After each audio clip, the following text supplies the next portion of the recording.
from 32 posts that are out of school adolescent girls. Lessons and evidence also captured to revise our operational guideline training manual. This table summarizes the practical multiple delivery modalities which we used during our implementation of the demonstration project. That is for school delivery modality. We have one main delivery modality, that is observer modality. We use fixed day, and we use section-based distribution of weekly RM supplementation. Here, the providers are teachers. The advantages is more accessible and feasible, but there is high challenge. That is due to absenteeism. We can't achieve our target. The administration is easy, and most of our schools lack basic amenities like safe water. So that we obliged to use alternative modalities, that is take home from school delivery modality. For this, our providers are teachers. The advantages is an alternative approach for in-school girls during holidays and fasting seasons, and also this is an alternative approach for girls who have difficulty to access safe water from schools. The other alternative delivery modality which we used is the girls-to-girls delivery modality. Here the providers are school girls that are trained school girls. These trained school girls we used to avoid missed opportunity for in-school girls with irregular attendance. The difficulty is that we can't able to manage to manage and to follow up. And also, in-school girls might not be well trained to provide this service. The administration is very difficult. For the community delivery modality, we have used providers are health extension workers. Health extensions are well informed about the supplementation, but the challenges, adolescents have little interaction or no interaction with health extension workers and with health posters. And also this delivery modality have challenge for follow-up and to have weekly contact with all out-of-school adolescent girls. The administration is a medium and challenge. The other key result from the demonstration project is our, as I mentioned earlier, that is the advocacy and technical working group. This technical working group have played a great role during the operational guide development and also for the revision of the program, and also on string the demonstration project, and also to share lessons and experience to national and regional level multi-sectoral nutrition committees. Currently, we are in the first stage to scale up the program in 1,000 days plus project orders using the revised implementation model. Lessons from this demonstration project are multi-sectoral coordination is vital for the integration of adolescent girls' set of intervention. The second lesson is reaching in-school girls will require engagement of teachers, schools administrators, and support from the health sector. Reaching out school adolescent girls, out of school adolescent girls require more resources.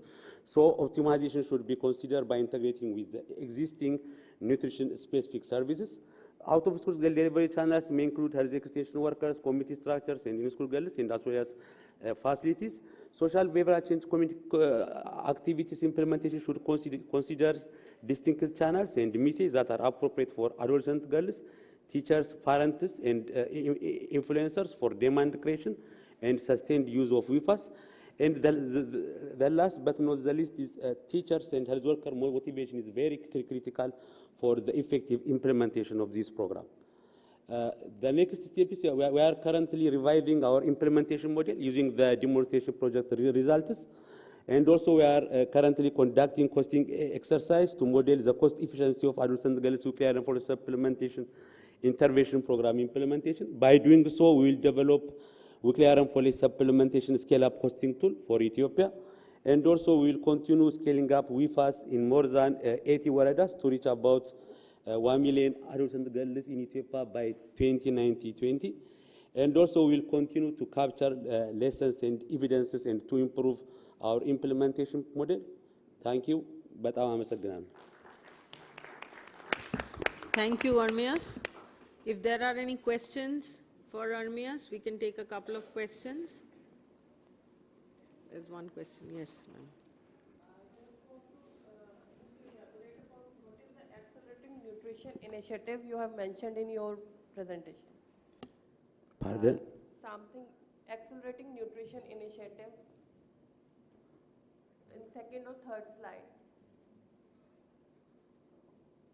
How you did it and what were the major component and activities in it?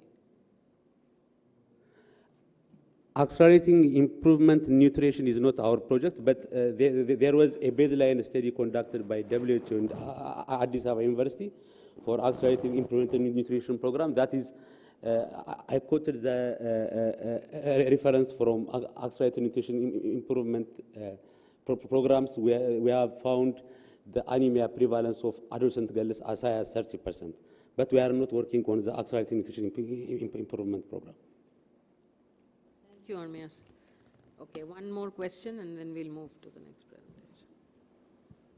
Hi, my name is Rakesh. I work for APPI.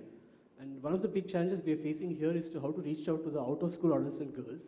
And in India, we are using the government structures like Anganwadi or adolescent health day, but they're not really working well. So I'd like to hear more about what are the community structures you're working. Are there traditional community structures? And if they are, how did you motivate the community and how are you able to engage them? For the community structures, in agrarian context, we have the so-called Health Development Army. This Health Development Army has a structure called Women Development Group Leaders. There are certain women will be grouped in one leader, so that we are using these women group leaders to identify out-of-school adolescent girls, and also we are using them to monitor the conception of out-of-school adolescent girls. But still, we have in challenge to initiate these groups so that our achievement in out-of-school adolescent girls is still low. In the interest of time, what we'll do is we'll move on to the other presentations, and at the end of all the presentations, we'll again have a discussion, and you can come back to these presenters. Yes? Thank you, Armias. Thank you very much. Our next panelist is Emily Keane. She's from Save the Children. She's based in London. And Emily is working as nutrition advisor at the Save the Children, where Save is having a growing focus on adolescent nutrition as an important determinant of child health, survival, education, development, and protection. Emily is a public health nutritionist who's worked predominantly with NGOs in Asia as well as Africa. And she originally studied anthropology and has a background and interest in socio-cultural determinants of health and nutrition. And she's going to tell us about a few case studies from Save the Children, demonstrating the intersectoral collaboration. Over to you, Emily. Thank you very much. Thank you, everybody, and it's really nice to be here with you today. So my presentation is going to look firstly at the global picture of a global review that Save the Children did on policy and practice relating to adolescent nutrition. Then we'll have some specific case studies where Save the Children has actually been supporting programme delivery, and then I'll conclude with some key recommendations and a call to action. So I won't focus on this too much because I think Anjali did a great job of explaining the importance of adolescent nutrition and also the huge burden of malnutrition in adolescents as a group and how that's really compacted and in adolescent girls who are malnourished themselves, who then go on to be mothers. They become further compromised nutritionally themselves, and also their children have a very high risk of being born malnourished themselves. So in 2015, following on from the Maternal and Child's Lancet series, Save the Children conducted a review of what was in place in terms of policy and practice in the scaling up nutrition countries relating to adolescent nutrition. India was also included in the review, although it's not a sun country, because of the scale of the nutrition issues in India, but also because of the huge focus on adolescent nutrition that's been taken in India. The way this review was conducted was mixed methods, so literature was reviewed, including country plans. And then there were questionnaires with key informants, so from donor agencies, academics, but then also from some focal points in countries and some coordinators. One thing to mention is that the study focused on the data that was available, and there wasn't a 100% response rate, and not all of the plans were finalised at the time of the review. But what the review really showed us is that there are huge gaps in terms of adolescent nutrition, in terms of plans and practices in place. So of the 22 countries reviewed, only 10 of those countries had any detail on adolescent nutrition at all, and only 7 had any specific support for adolescent nutrition, and only 2 of those countries had any indicators relating to adolescent nutrition. And nutrition is an inherently kind of multi-sector approach. There was very little mention of multi-sector plans. Only Mozambique, Nepal and Ethiopia were taking some encouraging steps in this direction. So this diagram shows a bit more in detail what was included in terms of nutrition-specific and nutrition-sensitive interventions. So we can see from the nutrition-specific interventions, IFA supplementation and nutrition and health counselling were the most predominant, but only 1 country had any attention on obesity prevention. In terms of the nutrition-sensitive interventions, most progress seemed to be around nutrition education in schools, and only 1 country had any cash transfers for households with adolescents. So those were particularly key findings. Sorry, I've gone backwards. So to summarise some of the key challenges and opportunities identified from this review, while globally there is kind of growing interest and political will around nutrition, there's really very little evidence on if and how adolescents are being covered by nutrition interventions, and there's a huge lack in terms of policy attention on adolescents. There's also a major gap in terms of empirical evidence and documentation about what works to support adolescent nutrition, particularly from a kind of multi-sector approach. There was also a real lack of any evidence of involvement of adolescents in the design, implementation and monitoring of services targeted at adolescents. And this is a huge missed opportunity, especially that these services won't be adolescent friendly or responsive to the needs of adolescents. And lastly, while nutrition-specific interventions will have impact on nutrition outcomes, there's a real need to work and think in a multi-sectoral way, particularly with health, education, social protection, agriculture and WASH. Oops, sorry, I keep going backwards. So now I'm going to move on to some case studies from Save the Children's experience, working on some specific interventions aimed at improving adolescent nutrition. So the first example comes from Mali. It's a school-based health and nutrition intervention. And as a bit of background, there is a very kind of distinct malarial transmission period in Mali of 3 months every year. So the programme was really aimed at preventing both malaria and anemia. The intervention was delivered through schools, and it had both a component on prevention of malaria, but then intermittent parasite clearance, so one treatment dosage delivered through the schools. And it was targeted at children 8 to 14 years old, so more the younger end of adolescence. So some of the key findings from this survey, at baseline, anemia and malaria were very, very high, 80 and 60% approximately, respectively. And one thing to mention about the malaria is that it's asymptomatic, so barely any of the cases actually present with fever. So it goes largely undetected and untreated, which is then contributing massively to the anemia load. So the intervention actually shows very good impacts in terms of reduction in malaria by 95% and anemia by 44%. And another really important finding was that the impact was sustained across the whole year. So one-off treatment helps of anti-malarial drugs help protect children from malaria and anemia throughout the year. And the school platform also is very encouraging in terms of compliance. Moving next to Bangladesh, Save the Children with a number of other partners is working on a large-scale multi-sectoral programme consisting of both nutrition-sensitive and specific interventions in the Select division, particularly targeting very poor households. The programme aims to reduce stunting through a multi-sector response and includes livelihoods, social behaviour change for empowerment and practice, but then also working with strengthened systems and governance. So there was a particular component of this programme that's been designed to specifically focus on adolescents.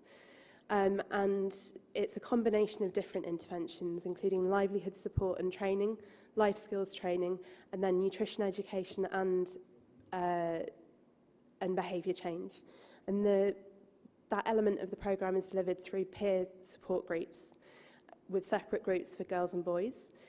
Sorry, the slide's a bit messed up, but one thing to mention is this is really early in its implementation at the moment, so we don't really have any learnings in terms of impact, but we do have operational learnings. And one of the key takeaways at the moment is that it has been quite resource intensive to establish these groups. There's been a lot of work needed to establish and mobilise these groups.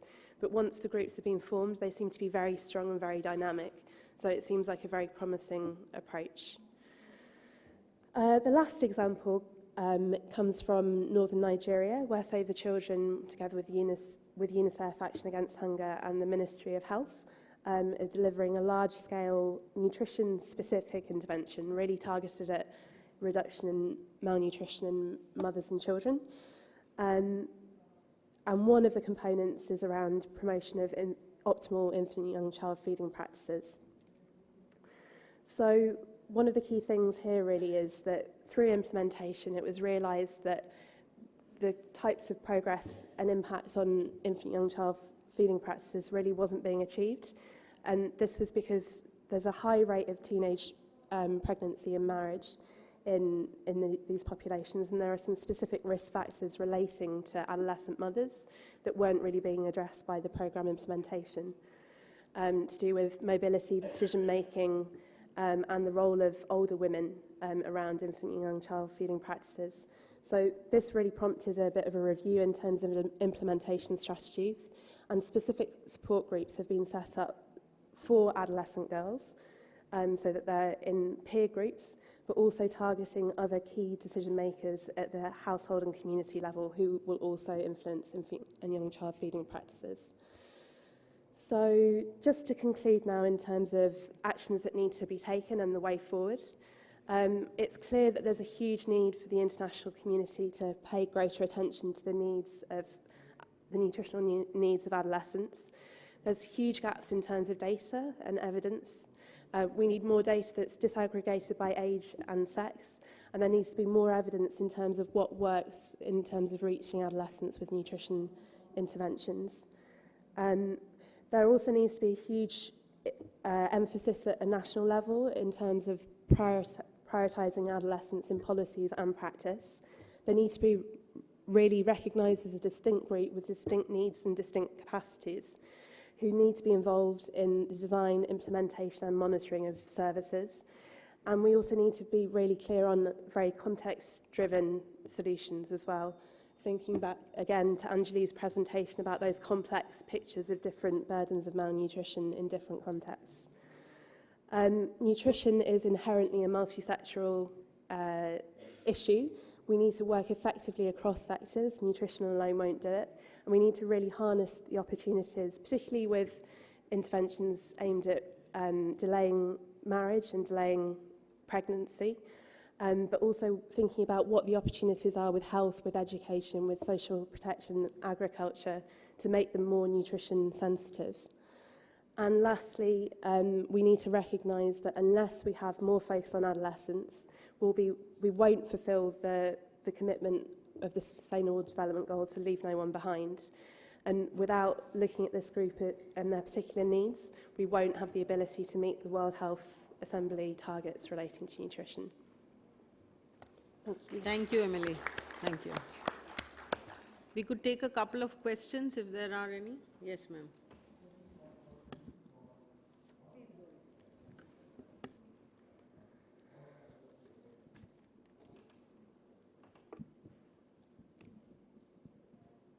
I was just waiting towards the end so that I can answer to after hearing all the speakers. And thank not particularly to Emily's think I'm talking in general. Is that all right? There's one more speaker, ma'am. Would you like to wait? Yes. Okay, thank you so much. Move on to the next presentation, which is our last presentation. This presentation will be by Manpreet Chadha. She also works with Nutrition International, but she's part of the DFID-supported TAN team, which is the Technical Assistance Network providing TA to the sun-focused countries. And Manpreet has over 14 years of experience, and before joining Nutrition International, she was part of a DFID-supported nutrition team, which was part of a Deloitte-led consortium, where she was working with the Ministry of Women and Child Development on behalf of IntraHealth International. And she has a master's in community resource management and extension from the Lady Irwin College in Delhi. And she has a postgrad diploma in public health nutrition from the Public Health Foundation of India. So she's going to talk to us about, reaching adolescent girls with nutrition-specific and nutrition-sensitive interventions, her experiences from the sun-focused countries in Asia. Over to you, Manpreet. Thank you, Chair. Good afternoon, everybody, and thank you for being here. We are nearing lunchtime now. I hope to have your sustained attention. My presentation is quite pictureless. So to start, I'm going to present to you my experiences from select Asian scaling up nutrition countries. Just touching a bit upon the specifics of the scaling up nutrition movement. You are aware, I'm sure, this movement was launched in the year 2010. It inspired different stakeholders, the sun partners, the networks, the governments to come together and work in new ways, collaboratively, to end malnutrition in all its forms, from both the spectrums, undernutrition to overnutrition. The vision is that by 2030, we'll have a world which is free from malnutrition in all its forms. This movement has been a catalyst for change in a lot of countries, especially in the 60 countries and the 3 Indian states which are signatories to this movement. The key areas which have been focused under this strategy and roadmap are continuously improving upon the designing and delivery of nutrition interventions, mobilizing, advocating, and communicating to have better impact, strengthening the capacity of all those involved, the relevant stakeholders, using the multi-sectoral, multi-stakeholder platforms to have better collaboration, better convergence, have better synergies and avoid duplication of efforts, and lastly, to have equity, equality, and non-discrimination with women and girls being at the center of, being at the focus. If you take a look at this cycle, this is the cycle for ending malnutrition under the Sun Planning and Implementation process. This cycle encourages the countries to start with what they have, to start at the stage where they are, and then move on through the different processes, through the different stages of designing, delivering, and tracking, learning from, and again scaling up. So this is a cycle of implementation. Now, talking specifically about the project that I am taking care of at Nutrition International, this is called Technical Assistance for Nutrition. We call it TAN project. This is a DFID-supported project, and this project basically works with the Sun countries. It helps them design, deliver, and track the progress of nutrition programs. It helps them generate learning and also learn from what has been generated. And different partners who work together under this project are Sun Movement Secretariat based in Geneva, Nutrition International, MQ Sun Plus, led by PATH as a consortium, it's a consortium, and ENN. So the first 3, SMS, NI, and MQ Sun Plus, are the technical assistance providers to the countries, while ENN is the knowledge management partner here. From this point onwards, I'm going to talk specifically about the project of NI. We call it NI-TAN. And under this project, we provide international and national technical assistance to 20 scaling up nutrition countries, 13 in Africa region and 7 in Asia region. And the TA specifically is in nutrition specific areas, and it is benchmarked against NI's expertise, NI's areas of expertise in which we have our forte. Now, taking a look at this map, these are the 7 countries in Asia region, 7 sun countries in Asia region that we are taking care of: Pakistan, Nepal, Bangladesh, Myanmar, Laos, PDR, Philippines, and Indonesia. And out of these 7 countries, Nutrition International has country offices in 4 countries, which is Pakistan, Bangladesh, Indonesia, and Philippines. Quickly taking a look at adolescent health and nutrition indicators. I'm not going to talk a lot about it because a lot of our speakers, and you've been hearing it from day one, I'm sure. Looking at these indicators, the first one is the percentage of adolescents as to total population. This is both boys and girls put together. Second is percentage of girls married in these 7 countries by 18 years. The third one is the adolescent birth rate, which is expressed as numbers of birth per 1,000 adolescent girls aged 15 to 19. And the last one is percentage of anemia among women of reproductive age group. And we have tried to put these indicators for all these countries against the global data. And for each 4 of them, you can see the global data also.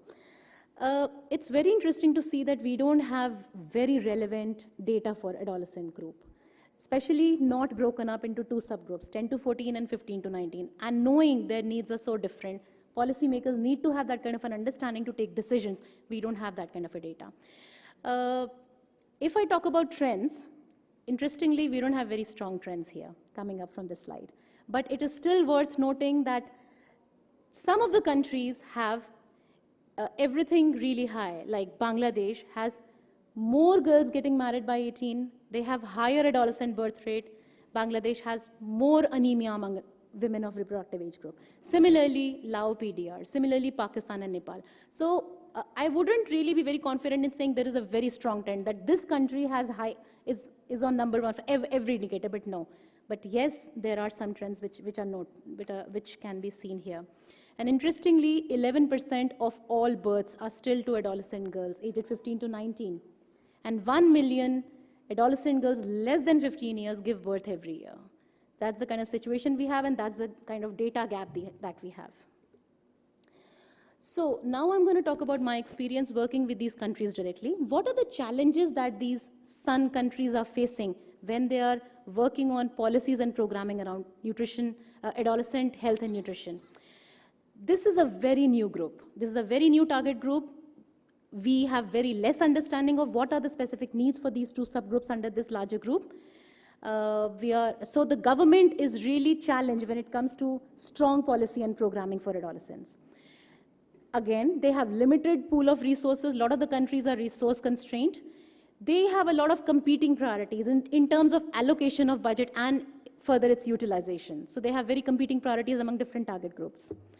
There is lack of data. All of us, I think, have said it. And we don't have data for adolescent boys, interestingly. Pregnant adolescent girls are not catered to as a separate subgroup. They are included as a part of adult pregnant women, and they are catered to as part of any other pregnant woman, not as a special adolescent mother, going to be mother. Then lastly, the programming for adolescent is very complex in nature.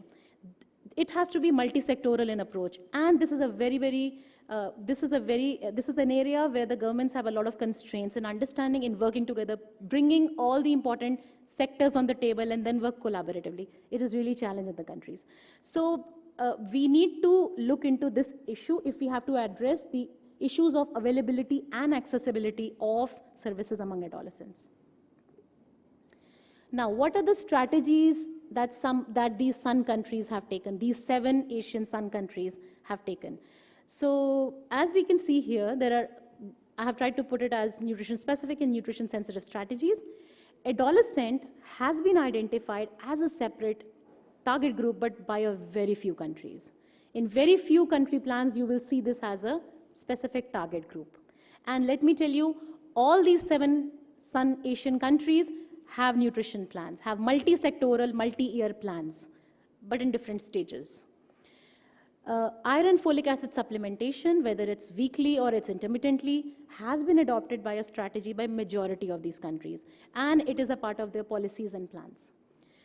Lastly, policies and plans have been designed specially for adolescent group in very few of these countries, wherein either nutrition is a part of overall adolescent health strategy or it's a standalone adolescent nutrition strategy, which is remarkable, but in very few.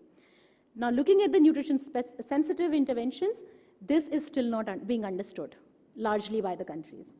Very few countries have addressed the issues of WASH at schools, at school level. They have included activities to address WASH, water sanitation issues in the schools.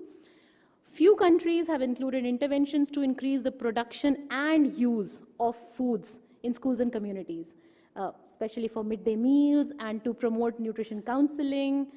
And lastly, improved education for girls and overcoming gender barriers has been included in another few of these countries.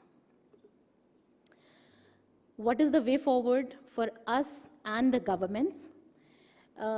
We as an international community, partner community, and the governments together have to ensure that there is data available so that this data can be used to make informed choices. Development partners can do a lot. They can provide a lot of guidance to the country governments on what works and what doesn't work. Proven and effective interventions for adolescents and how they could be integrated into their existing planning and policies and how it can be further implemented and learned from. Then, as we know, this is multi-sectoral in nature. We have to come up with our understanding on what is multi-sectoral planning and programming. How can budgets be designed, allocated, and expensed? So all this is very important. Costing, financing, budgeting, all of this put together. We talk about 1,000-day approach, but we have to understand that we have to start focusing from adolescence. That kind of nutritional backstopping has to start from this age group. Using social media to reach adolescents, now there are a lot of organizations who are trying this, and it is known that adolescents are very good with social media. How can we target adolescents using social media? We can reach them using schools and community-based centers. We just have to come up, the governments have to understand this and integrate them in their programming. Lastly, how about targeting boys and girls together and not just talking about adolescent girls? So that is all I have to talk about in my presentation. Thank you so much. Thank you, Manpreet. If there are any questions specifically on this presentation, we can take them. Yes.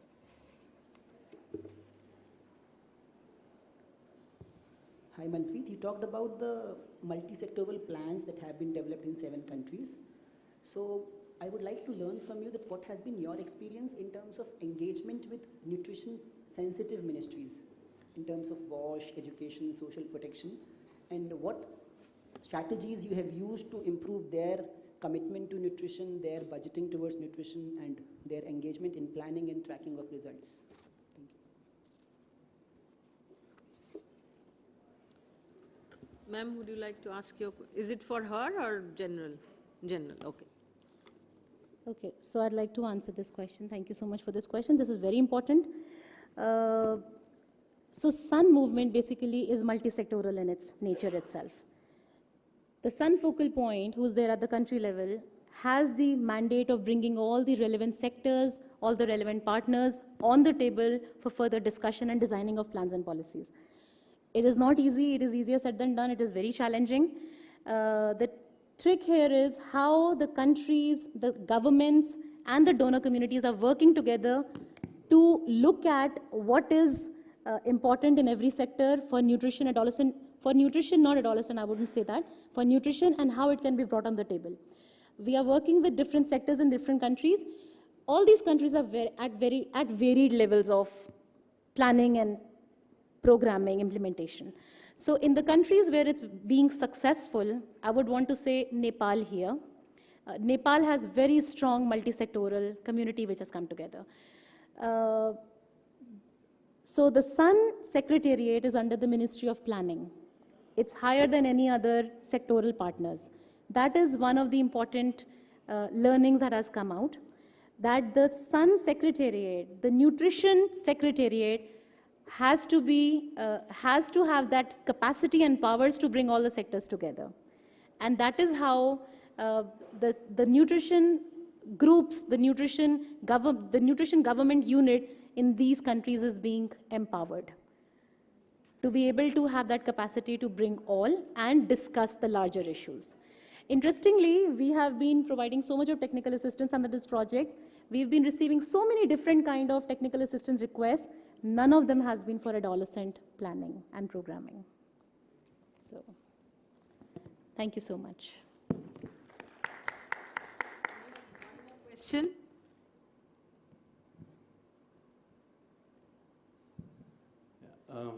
Thank you for this opportunity. Mine is a general question. My name is Ramesh Babu. I work for an NGO called EFICOR, which involves in maternal health and newborn care. It's been a very interesting presentations and wonderful to be here, starting from Dr. Anjali to now. I have a specific question to Mini ma'am. This is regarding the program model that we have adopted for the 4 states.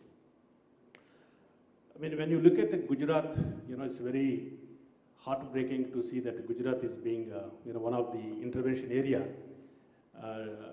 because unlike Gujarat has been promoted as a good model, not only India, but otherwise across the borders. Do you have any separate strategies for rural and urban, when it comes to reaching the adolescent? 1. 2, do you also use any technology? Because nowadays people are very much into technology. Do you have any strategies related to technology? Thank you. We have one more question here.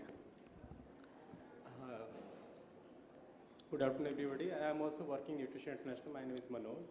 So it's not a question, actually. It is something to ponder over the data gaps that we have in relation to adolescent girls 10 to 14 years, or adolescent boys for that matter. So in India, we have only one data source that has that kind of data, that is the annual health survey, which has 10 to 17 years data, in addition to the NNMB data which was there. But that is also like, we don't have much data, so we, as a community here, we should be all trying to advocate that in DHS, like Government Health Service, like the DHS surveys that covers around 92 countries in the world, and they cover 15 to 14 years for anemia. And I think Cambodia started using that for INFC anemia estimates also, in addition to anemia prevalence.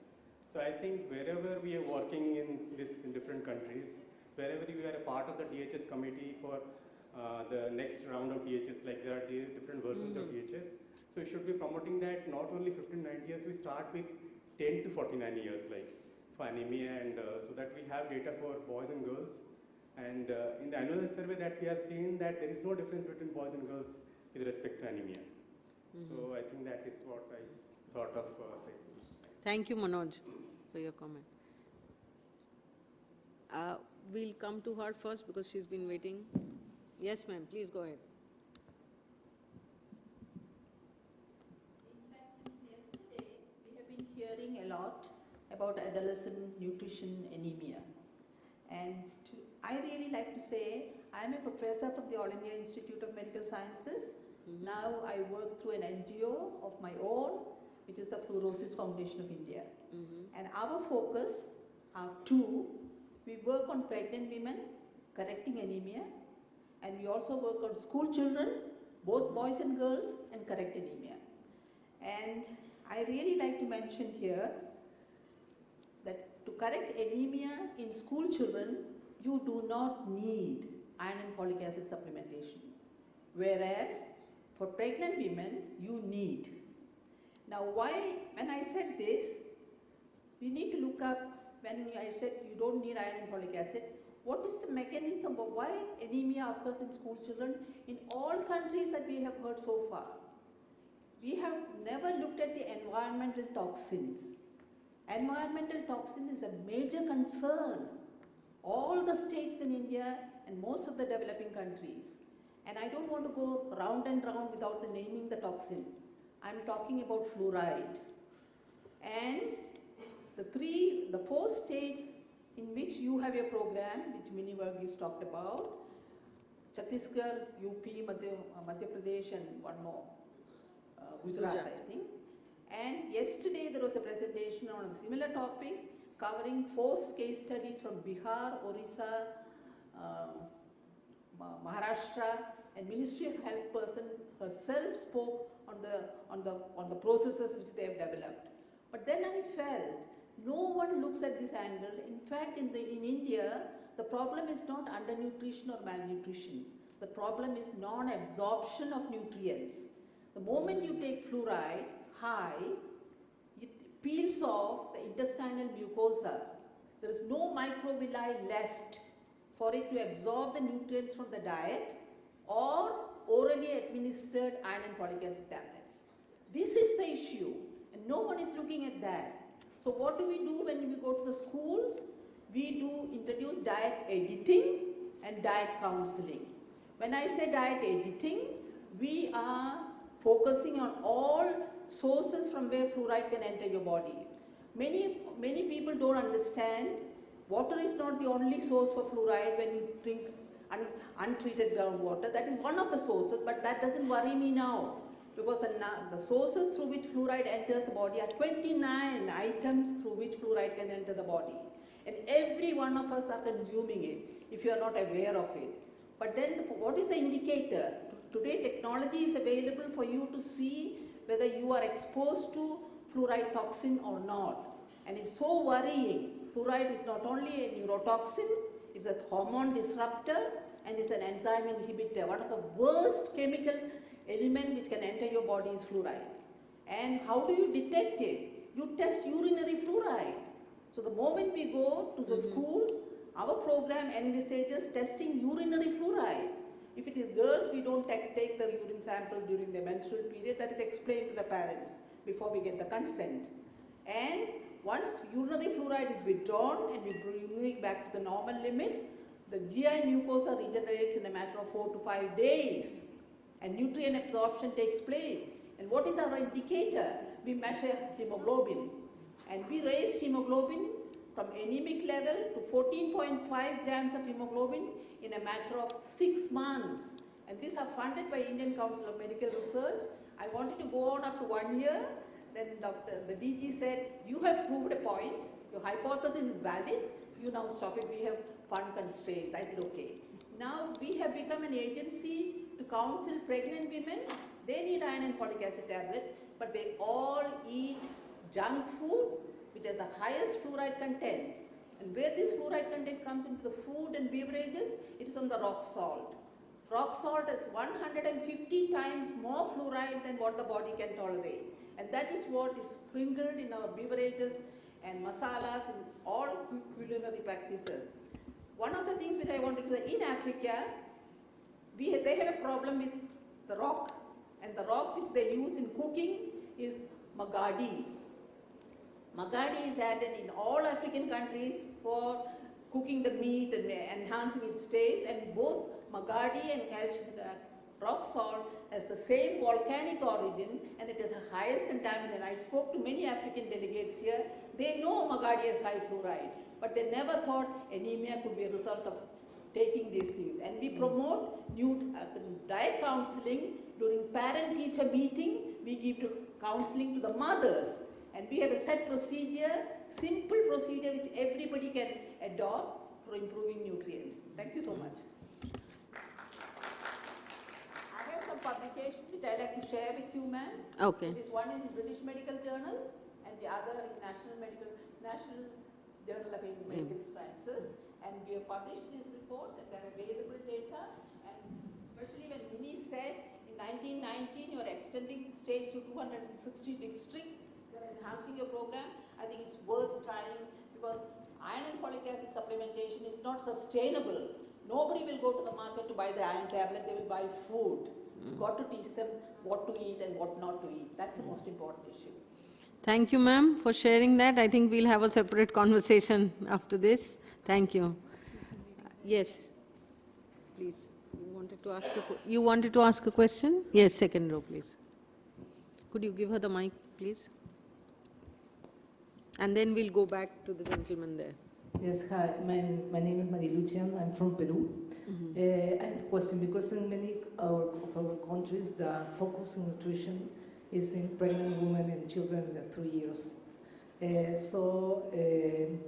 I want to know if there is data or evidence that show that improving adolescent nutrition or reducing anemia in adolescent is going to reduce anemia in pregnant the 3 years.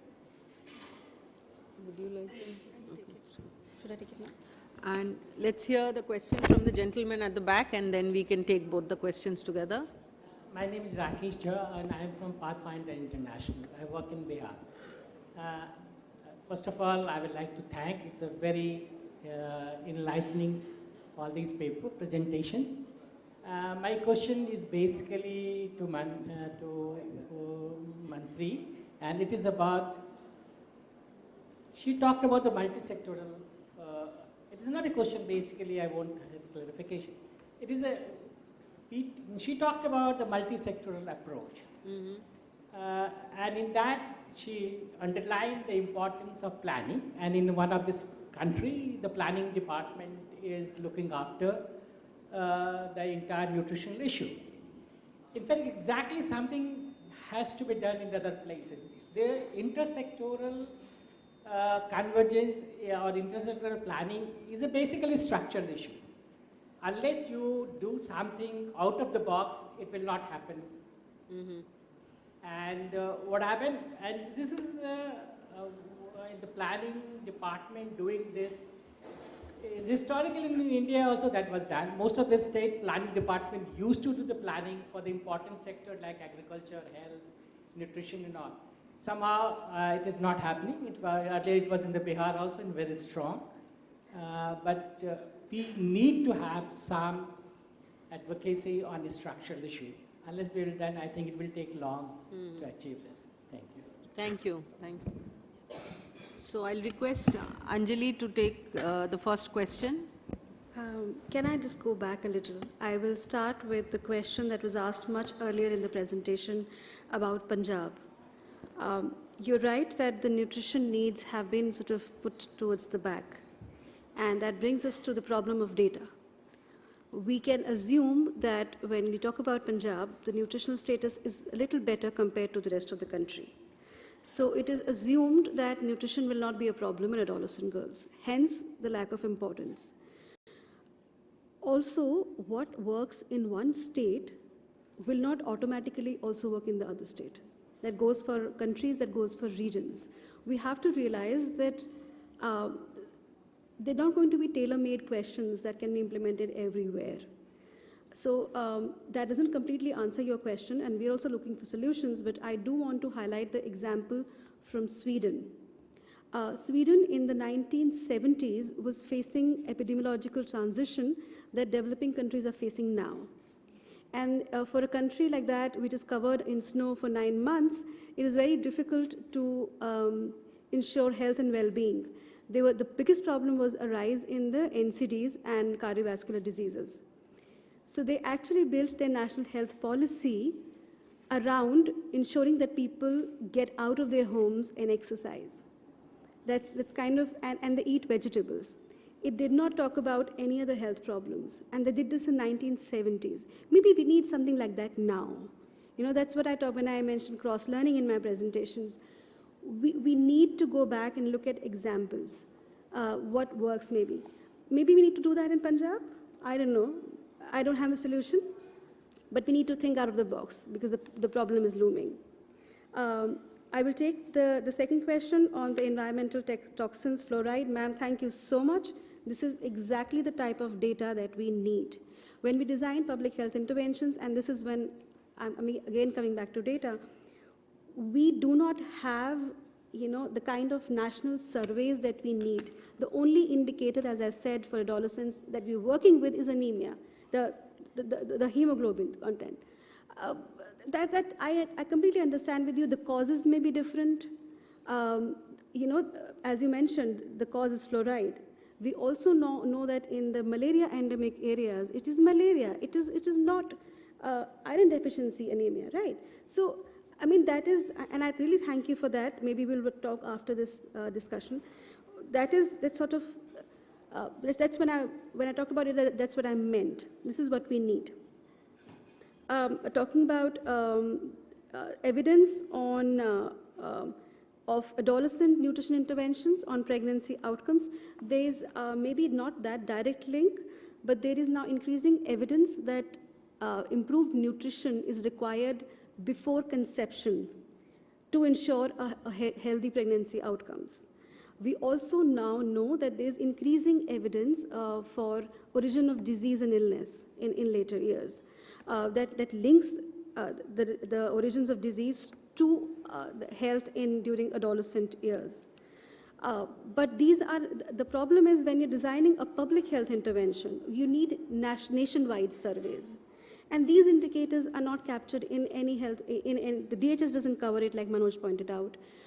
We have some studies, we got one report in 2012, I believe, that was published about anemia levels in the age group of 5 years to 12, I believe, but that's it.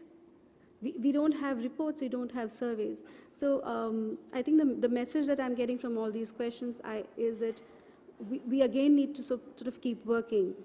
And as I mentioned earlier, we have to act as soon as possible. We need to build these linkages and we have to act.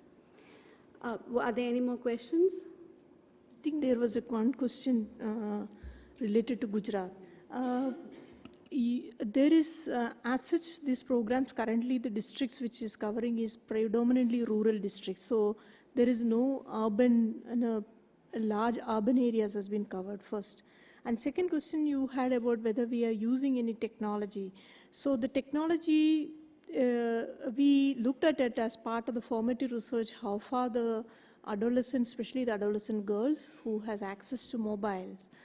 Based on that, which we have developed the interactive voice response systems, which is you give a missed call and they, in response to it, they will get a call and you use that to listen to audio stories.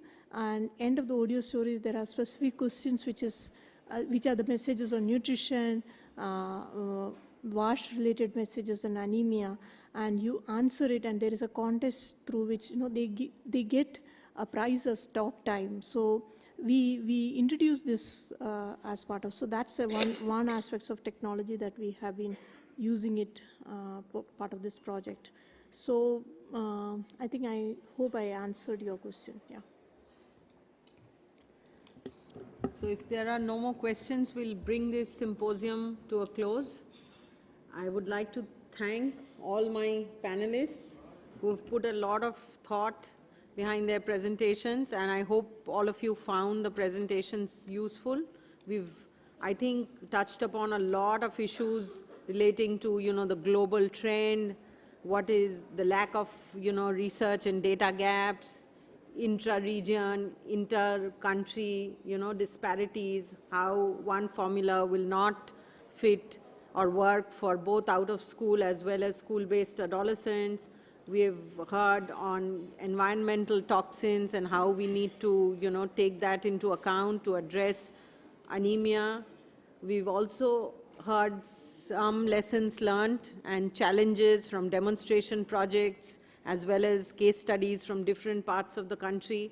We've tried to put together a symposium which would give you a flavor of all the issues that we are trying to address and encountering relating to adolescent nutrition. I hope you all found it useful. We definitely thought the questions that were raised and the insights that were shared by the panelists will be extremely useful for us to take forward our work on adolescent nutrition, which will continue to be a critical focus of all our programs at Nutrition International, both in Asia as well as in Africa. And we look forward to collaborating with other organizations, like some of the organizations that are represented here, and learning from newer organizations which have newer insights to share, like ma'am did. And we will definitely be taking forward some of the conversations after this session is over. Thank you very much.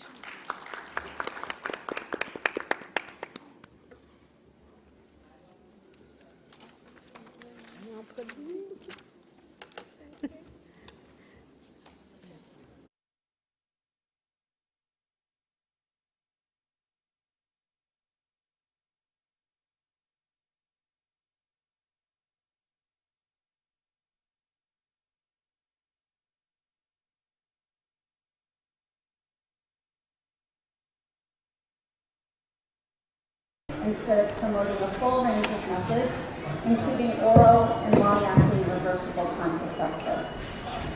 Given that this has been a topic of discussion for many years within the adolescent health community, I am sure we are all in for a very exciting debate. So if I can invite our two speakers to come on the stage.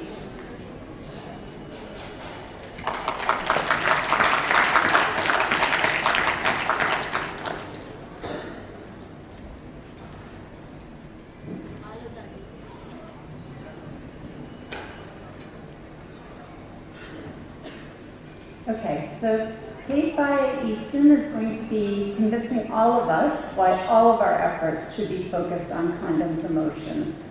Kate is a public health professional with experience in clinical care, project management, research, and advocacy.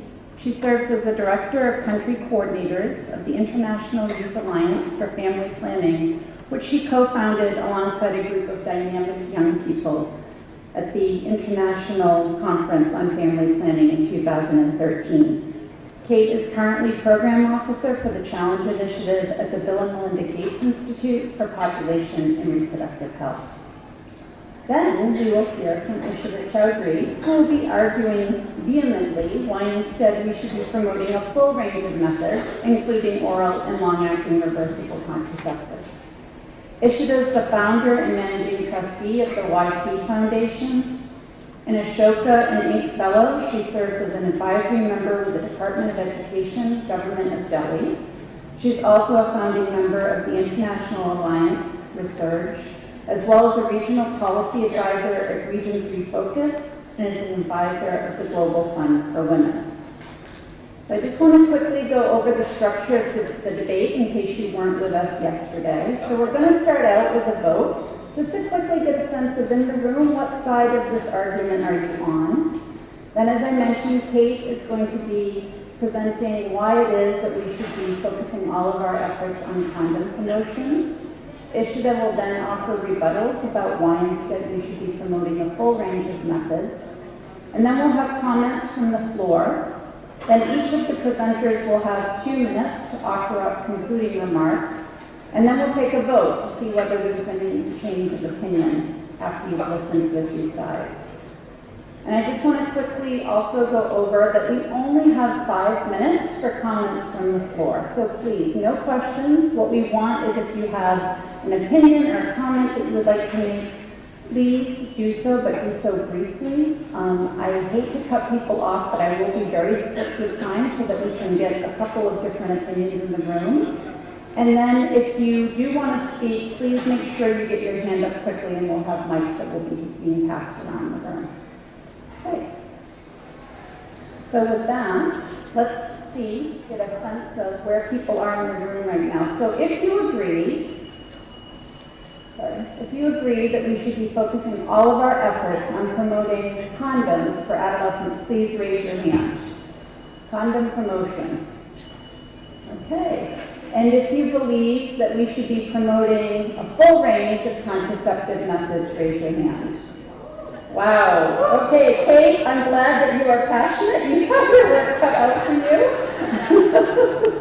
Okay, so with that, I'm actually going to invite Kate to the floor to try to convince all of us in the room why it is that we should be actually focusing our efforts on condom promotion. Kate.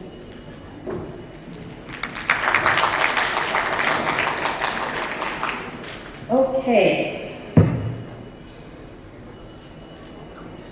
I can have my slide? Good, great. So I'm going to tell you why most of our efforts related to adolescent contraceptive access and promotion should go into condom promotion. When thinking about this, I would like all of us in the room to focus on the adolescent as a person, looking at this question holistically. The one thing that unites us among many others in this room is our interest and our commitment to adolescent health, right? What is the one thing that offers the greatest protection from the greatest range of adverse outcomes when thinking about sex for adolescents? What's the one thing that can protect an adolescent from STIs, STDs, HIV, and pregnancy? What's the magic one? What should we be promoting? Condoms. Condoms provide dual protection. Think about the many barriers that adolescents face in accessing and using contraception. It is hard enough to convince the government and policymakers about rights and policies and access to sexual and reproductive health and rights for adolescents or adolescents about other methods. But you wouldn't need to do this in condom-only promotion. Adolescents would know where to find the condoms, how to access it, they're easily affordable, and even demonstrations on how to use condoms can be done anywhere and at any time with the most everyday products. To make it a little more complicated, I've added a trash can and tissue paper. Think about the return on investment. What will you invest in condom-only promotion versus what would you invest in promoting oral contraceptives and long-acting reversible contraceptives? For condom-only promotion, you need a banana and you need your condom, and then free condoms to distribute. I have all of that here. And even if an adolescent has never seen a demonstration on how to use a condom, there is YouTube on the computer. You can Google it, as we heard this morning. They're on social media anyway. Try doing that for LARCs. In promoting LARCs or oral contraceptives, you need to invest a lot of skills and resources into advocacy, convincing government, convincing policymakers, convincing parents, because most countries do not even let an adolescent have contraceptives without the parents' consent. Then you need to convince the teachers. Then you need to convince the healthcare professionals. Then you need to train the healthcare providers on how to insert an IUD, how to insert an implant, how to give an injectable. That's before we start ensuring contraceptive security. Training healthcare providers on how to insert it. Then there's convincing the adolescents that there are no side effects. Telling them that they would not hurt. Telling them that they need to go to a doctor to get a prescription. They need to go to a doctor to get an injection. They need to go to a doctor for the injectable. And then, when they need it taken out, they need to go to the doctor again. Think about the possibility of telling them how it might affect their menstrual cycle, it might cause weight gain or not. I think you get the point. Think about the high potential of having adolescents actually use condoms, the ease of use and the low cost. This basically ensures that they will have a relatively higher chance of use with very little invested, versus investing in other methods which adolescents would probably not even use. I think a lot of you are looking at me like, so here is it. Here's a condom. You check your expiry date. You say 7/20/22, right? You open it up. If you choose to open. There it is. There it is. You have the banana. And I'm just going to show you. I have 8 minutes for this, and I have other things to say, so this is how long it takes. Here you go. Put it all the way to the end. Make sure it sits there nice and easy. You make sure that when having sexual intercourse, it stays on. Then to take it out at the end, you just pull it out. Right? Can you like it? It's out. Tie it up. There you go. The tissue just to wrap it in it, and put it in the trash can. Okay. Think about the spontaneity. Most adolescents are not in stable relationships. Not all young people having sex are looking for long-acting protection. They may not even be in long-term relationships. For adolescents, you have autonomy on both sides. You have the male condoms and you have female condoms. I did my medical school thesis on female condoms at Faculté de Médecine des Sciences Biomédicales, University of Yonge. A female condom is not male-dependent. It does not require prescription. And I don't know if you've thought about this, but a female condom can be inserted up to 8 hours before you get it on. Up to 8 hours. That means even during foreplay, you can insert a female condom. Think about it. And some women even reported a boosted self-esteem when they use female condoms. And this means that there's an increase in comfort and can actually enhance sex. Male condoms are the only method that allows men to have an active part in preventing pregnancy in adolescents. Of course, not considering vasectomy. Let me bring your attention back to the fact that we're talking about 10 to 19 years old. How useful are LARCs as a contraceptive method to them? Think about it. For most countries up to the age of 18, you need consent. and you basically cannot even get the consent from your parents to use locks anyway. And you don't want to get into explaining to them why you need a contraceptive or that you're sexually active. Think about a married adult trying to convince her newlywed husband that she has to block off her fertility for 1 month, 1 year, 3 years, even 5 years. There's no one who will agree with that. He'll probably call a family meeting or call for an intervention. But if you knew that you could use a condom and that you can both easily use it and protect themselves, and when they want to stop using it, they just stop and they have their fertility. It's empowering and it's comforting. National family planning programs need to promote condom use more actively to young people as a way to educate young people about their fertility, STIs, and door protection. For national programs, it's like hitting two birds with one stone.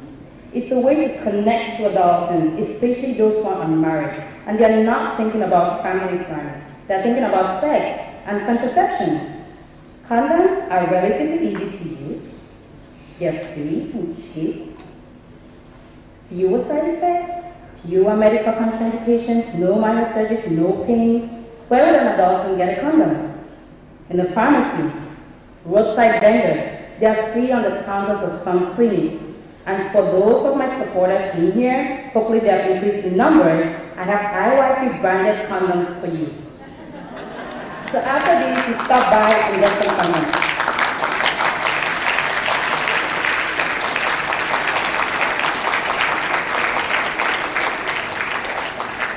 Thank you so much, Kate, for that very inspiring speech and demonstration. And now if we can hear from Ishita in terms of why you think this is actually not the way we should be going.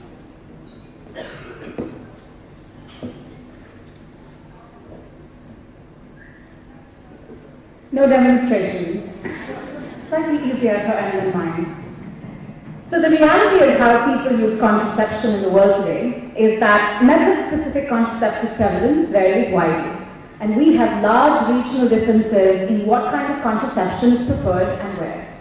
In the past 15 years of designing, implementing, and monitoring sexual reproductive health programs with adolescents and young people across communities, both in India and in other countries, I've basically learned just from listening to young people.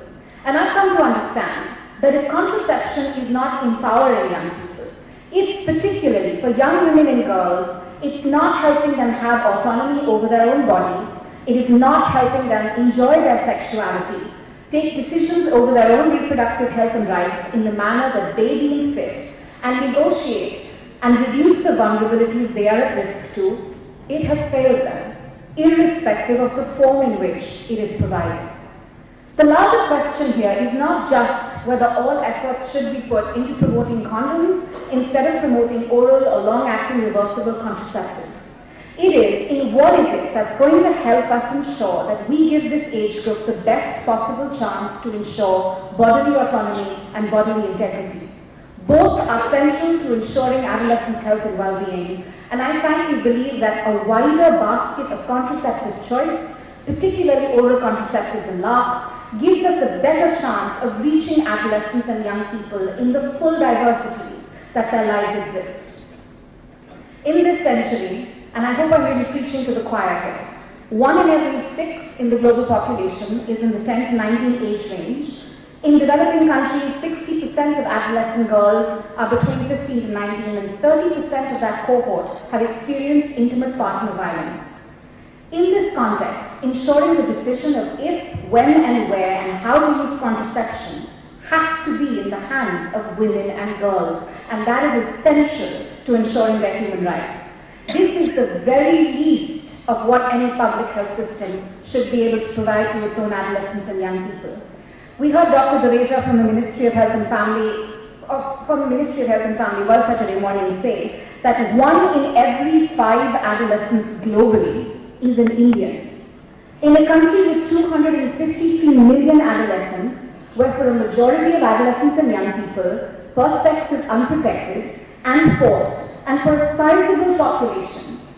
In the years that I worked as a peer educator across different states, in Jammu and Kashmir, in Rajasthan, in Uttar Pradesh, in Tamil Nadu, I would often hear young women and girls talk about the challenges of navigating a patriarchal culture that limits their access to contraception, where often they are solely dependent on their male partners to buy and use a condom, if they are able to convince them to use the same.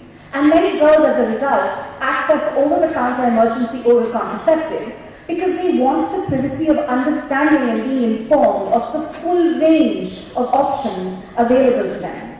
And this is not a privilege that only needs to be extended to adolescents and young people living in developed countries. More choice amongst contraception leads to greater use of the same. And when you know that the most underserved in our population are adolescents and young people, you need to not just look at more methods, but newer methods. And this misnomer that exists, that newer methods should not be tried on new users, must be challenged. Let's look at some of the evidence. LARCs are amongst the most effective contraceptive methods. Unlike condoms and even the pill, LARCs are less likely to be susceptible to fallibility due to incorrect or inconsistent usage. A cost-benefit or economic analysis demonstrates that LARC methods avert a higher number of pregnancies compared to the male condom across time frames of 1 year, 2 years, and 15 years, and that they are cost-effective and less costly than condoms. And as adolescents are at high risk for early and unintended pregnancies, they may just benefit from increased access to LARCs.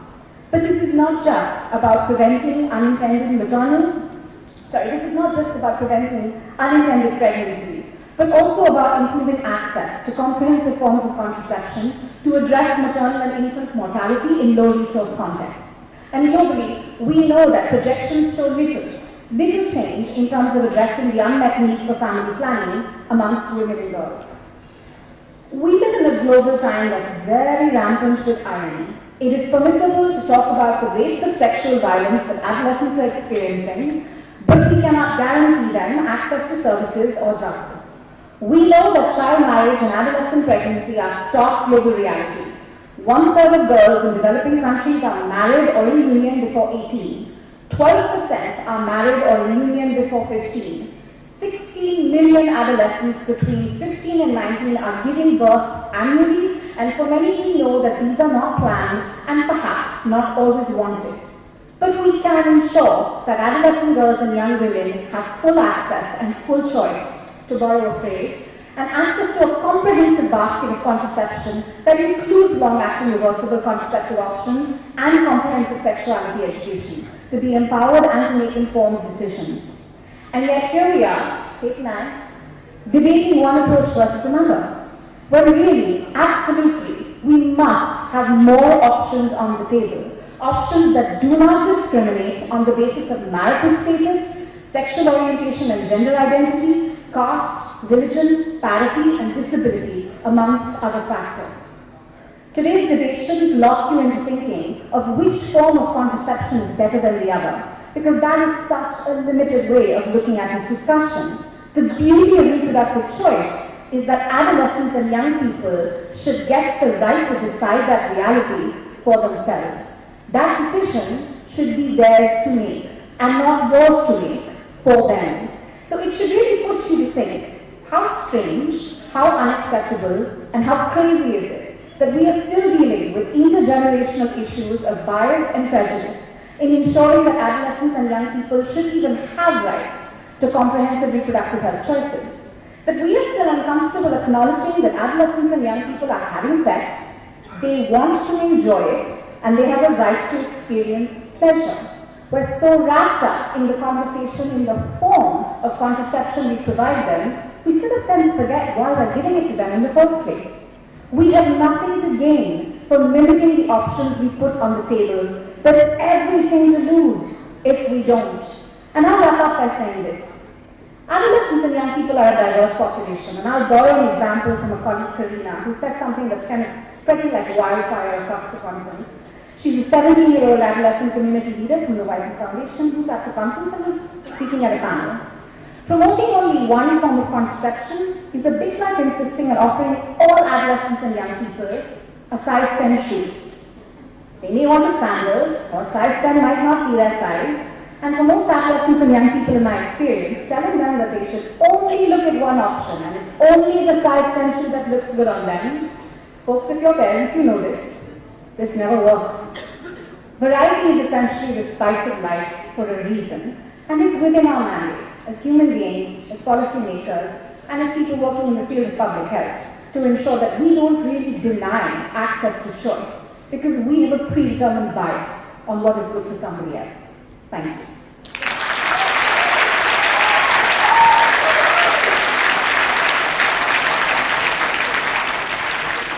Thank you so much, Ishika. Okay, now we have just 5 minutes for comments, opinions from the floor. Please raise your hand. And there's one mic. Is there another mic here?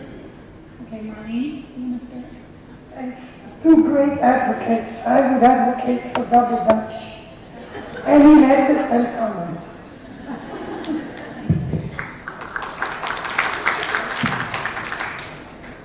Thank you. I'm from Rwanda, a non-developed country. I want to add that in developed countries there are other factors such as nutrition and dealing with side effects of other methods make people reluctant to use them. So I will go for condoms and then provide all the information, but make them available more, the condoms. Thank you. Yes.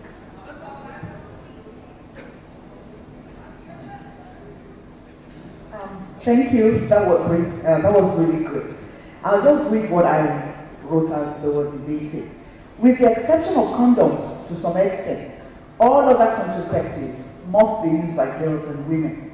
We have been here for 3 days discussing adolescent health. However, it seems the discussions have been more on adolescent girls' health. What do we have for the boys? Promoting condom will no doubt increase the inclusion of adolescent boys more. After all, it takes two, but only girls live with the consequences. Thank you.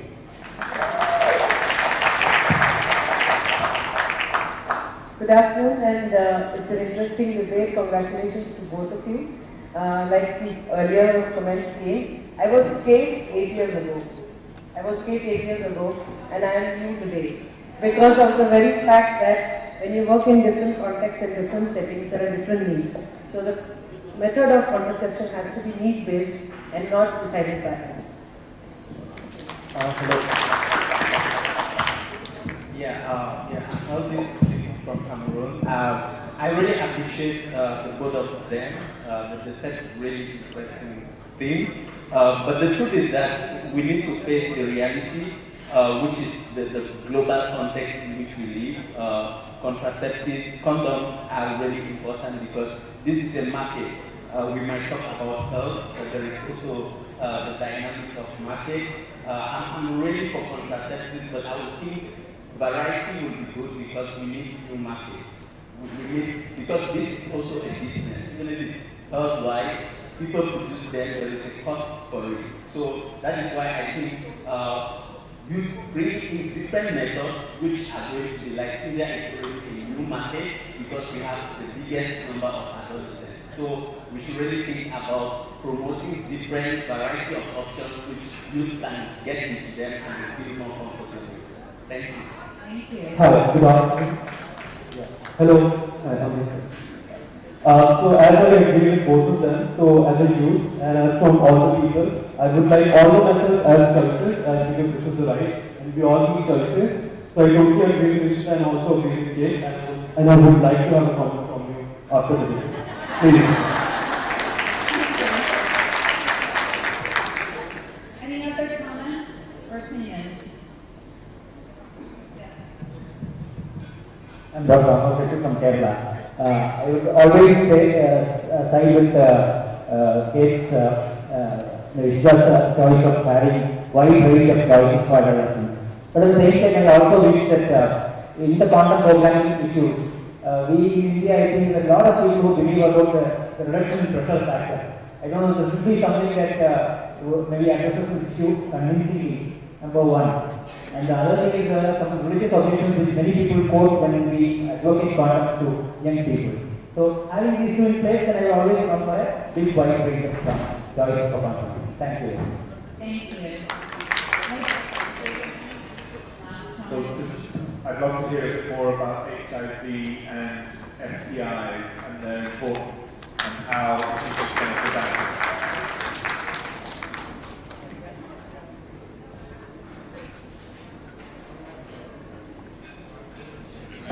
been told we have a little bit more time, so maybe make one last If you want to empower others, I think we have to make choices today. And not just give it to the condo, because then again you are going backwards and saying, that it's, even if she wants to, can depend on the man's or the boy's decision. And if she matters, so I think that is important to remind everybody. And also when we talk about fertility awareness methods, because that's another choice that we should talk about. Thank you. Okay, this is the last comment, and then we need to offer some further concluding remarks. I think choice is the best one, but still, as with conditions, the exposures, the adolescents, they get exposed for infections. That's the care they need to take. So that's where the barrier method will be the best way. No doubt we don't advocate, but still, that could be the easy, finest and the best method when you compare it with the two. Great, thank you. Okay, with that, I would like to ask Kate to go back to the podium and offer her concluding remarks.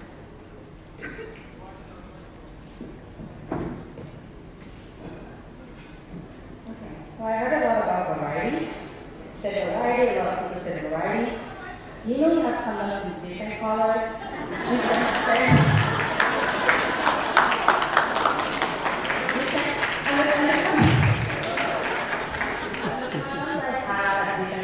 So you can choose your color, you have a variety. You have different scents, some will be it, some not. So there's a lot of variety in the condom. Lots are great, but for promotion to adults, you should not be focusing on that. So here's a story. I had a friend a long time ago, of course, when I was younger, who had a pregnancy scare. And after this, I think a week after this, I said, oh, why don't you go try and get an IUD? And she gave me a number of reasons, including getting fat and trying to get an implant. And after a lot of convincing for over a week, I convinced her to get an implant. Then she tried to find ways to get an implant, it was across the, far, and she's like, if I get an implant, that's giving me a license to have sex. So basically, if I get something to protect myself, I'll feel like I can always have sex. But if I told her to use a condom, she can use a condom whenever she wants to have sex, she won't feel that she's giving herself a license to have sex. So I think she'll be more comfortable using a condom. Let us focus on condom use, because when used correctly and consistently, condoms are very highly effective. Thank you.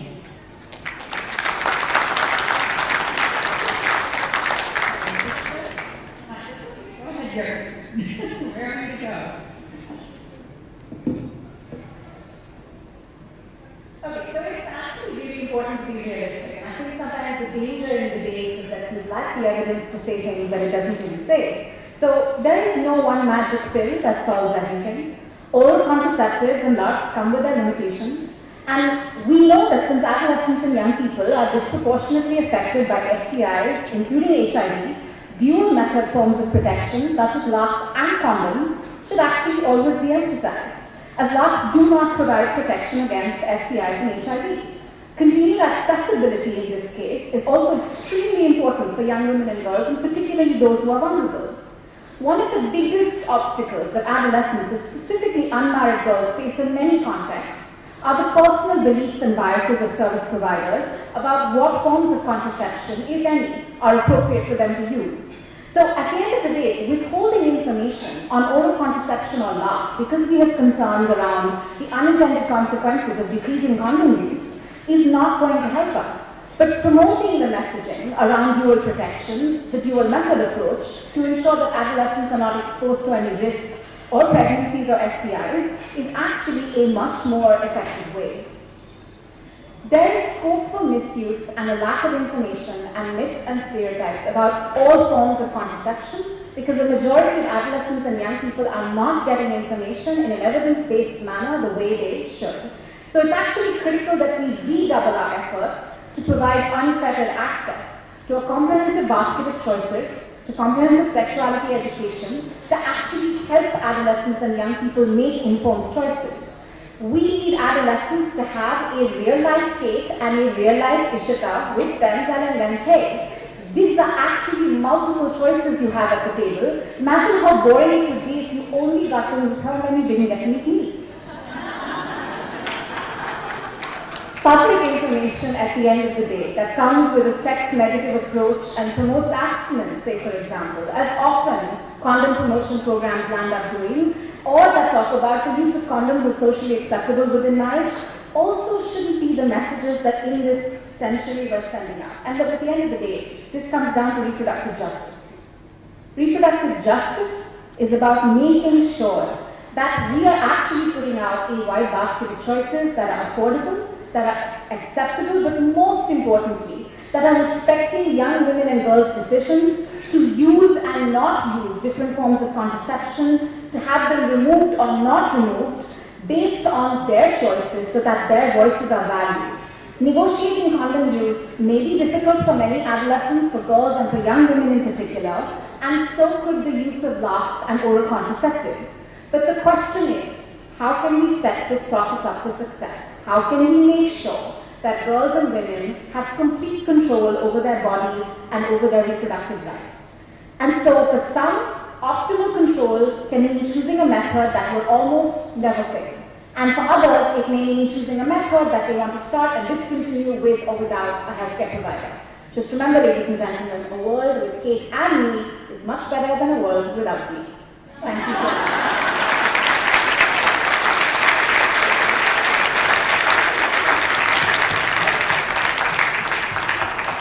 Thank you so much to both of the presenters. Okay, so now we are going to have a quick vote and see if anybody changed opinion from the beginning until the end. So those of you that feel we should be promoting condoms, please raise your hand.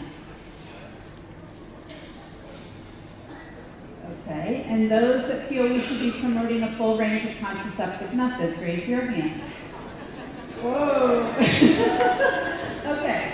And now I'm just curious, did anybody change their mind in either direction as a result of these very passionate women? 1, 2, 3, 4.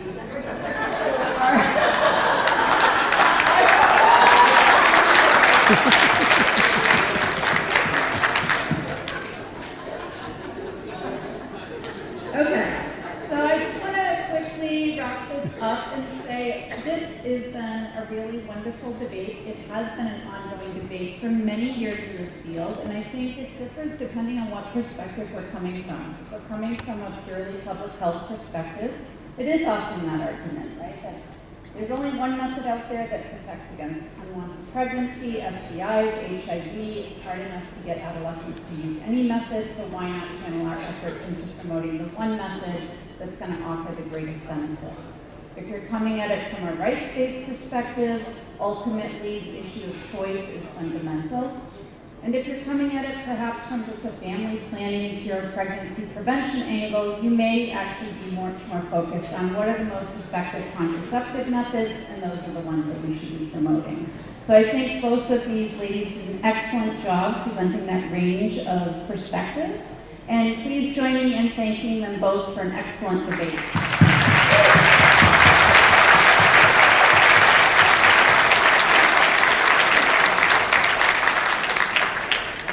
So I think we can now move on to the next session.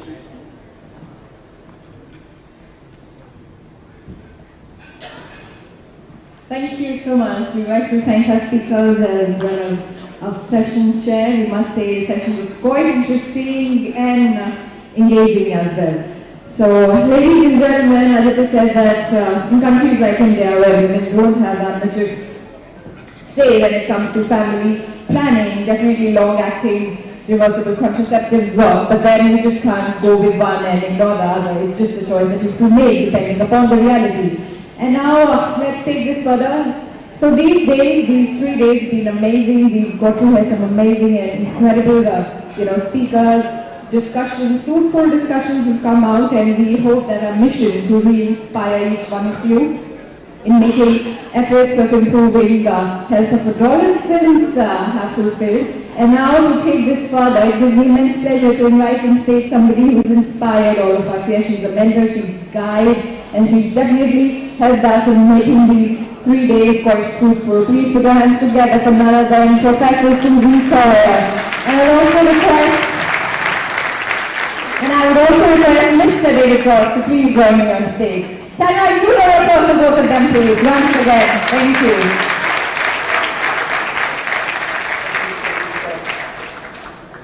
3 days, it feels like 3 weeks, I must say. I can't quite believe that we're at the end of this meeting. But in terms of my opening remarks about what a meeting this is, the time being now, the place being India, the purpose being very much to come together as a field with a new set of partners who haven't come together before.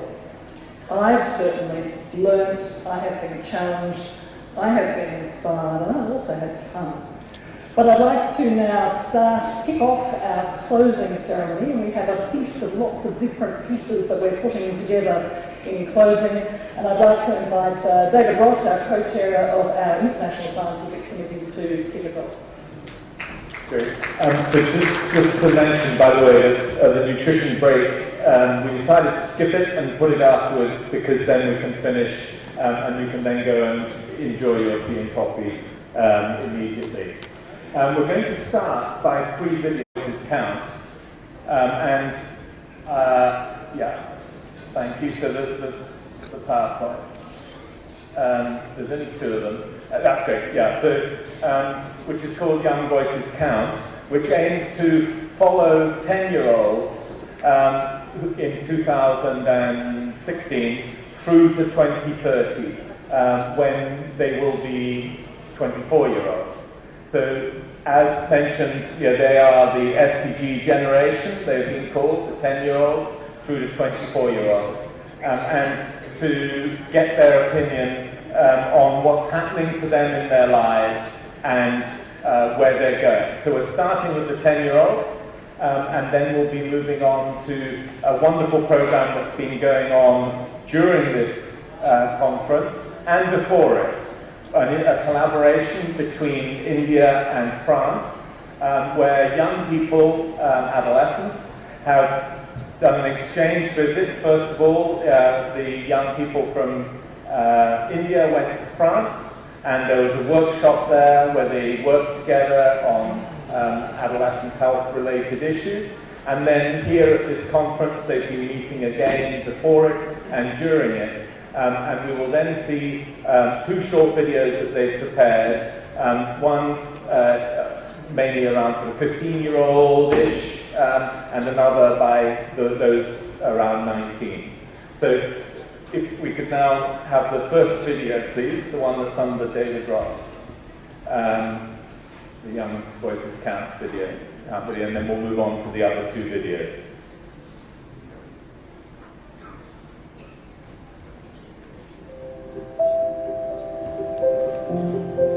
My name is Fatini. I was one of the 125 million made by the Indian and the French group of adolescents who've been here throughout the Congress.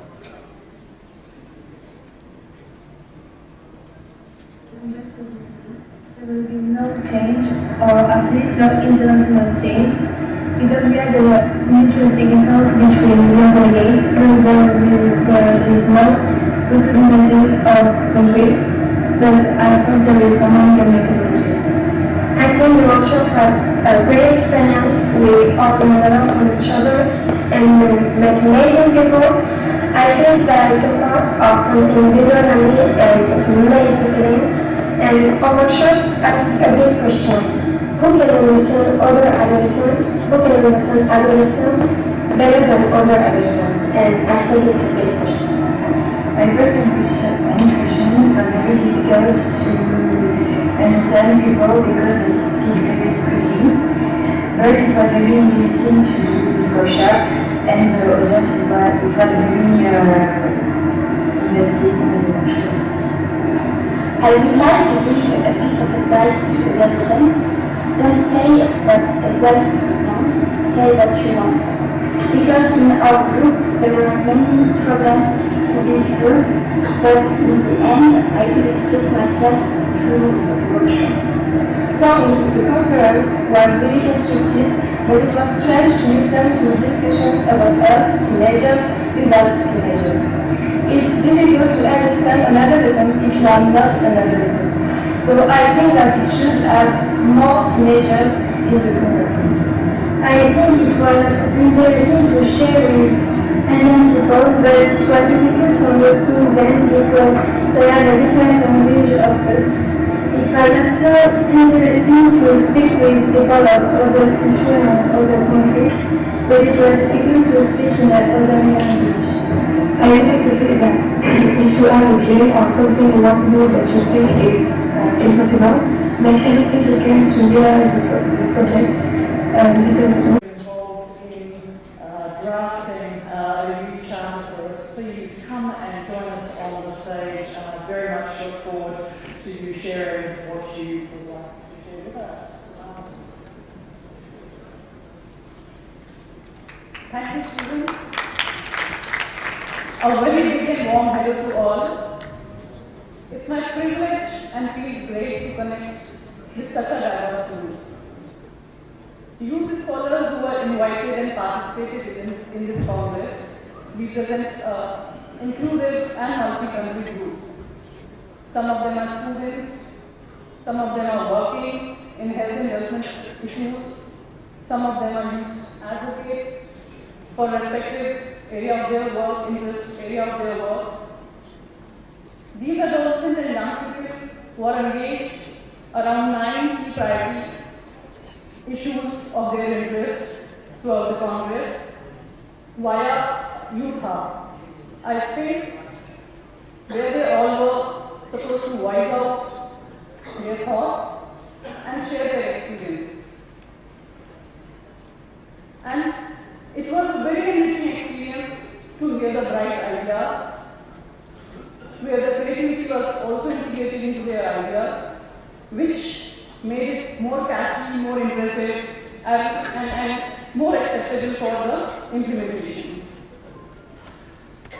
And I would also like to quote that during thematic sessions, there were some really constructive discussions and dialogues, which has definitely added to our learning.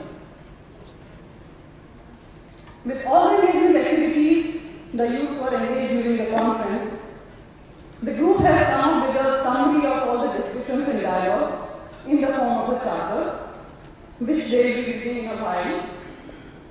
And this charter is a youth-led document which intends to assist for better and enabling program policy environment for adolescent health. So with this, I thank you all. I thank you all my youth scholars who came here and participated. And with this, I would like my teammate Mara to take over.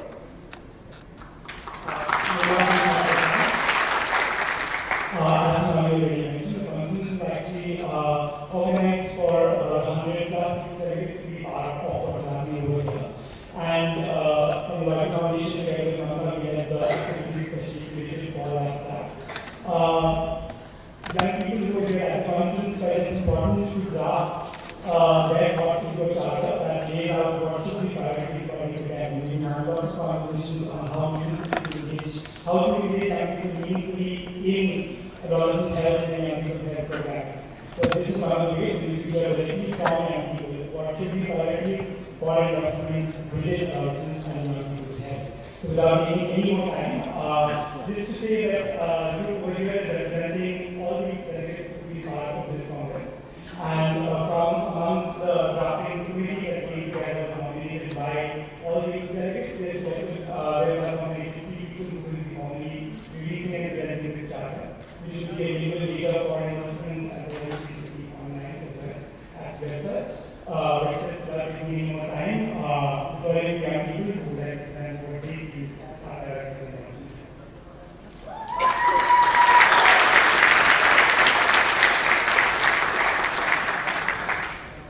Good afternoon, everyone. As Shani has already mentioned that we are the representatives of the drafting committee of the Youth Charter, and I am Shan, and on behalf of the committee, Kodita has will share your charter. So let's see why adolescent health matters. Adolescence is a period of transition in an individual, physical, psychological, and social. Since behaviors originating in adolescence may have lifelong effects, it is imperative to take holistic and responsive approach to adolescent health and well-being. All stakeholders engaged in policy making and programming have a role in designing, implementing, and evaluating mechanisms that ensure health for adolescents. At the 11th World Congress on Adolescent Health, the new drafting committee of the Global Charter came together to identify 8 priorities pertaining to adolescent health and well-being. Each issue corresponds to one of 8 core areas. Let's hear this from Pradita. Thank you so much, Jisan. So starting with the first core theme, we have sexual and reproductive health and rights for SRHR. Globally, there are 7.3 million teen pregnancies, 3 million unsafe abortions among adolescents, and 2.1 million adolescents are affected with HIV every year. This reinforces the need for the importance of comprehensive youth-friendly SRH services and rights, including safe abortion, which must be made accessible and affordable for all adolescents and young people. The second core theme is the comprehensive sexuality education, or the CSP. Adolescents and young people have the right to access quality information, including about their sexuality and overall health and well-being. Comprehensive sexuality education does not hasten sexual activity, but has a positive impact on safer sexual behavior and can delay sexual debut and increase condom use. Age-appropriate evidence-based and rights according to CSE should be made mandatory for in and out of school adolescents by government across the globe. Moving on, the third core theme is the gender-based violence. Globally, adolescents are at a high risk of exposure to gender-based violence and the resulting mental and physical health effects. Gender-based violence increases the risk of depression, suicidal thoughts, and post-traumatic stress disorder in adolescents.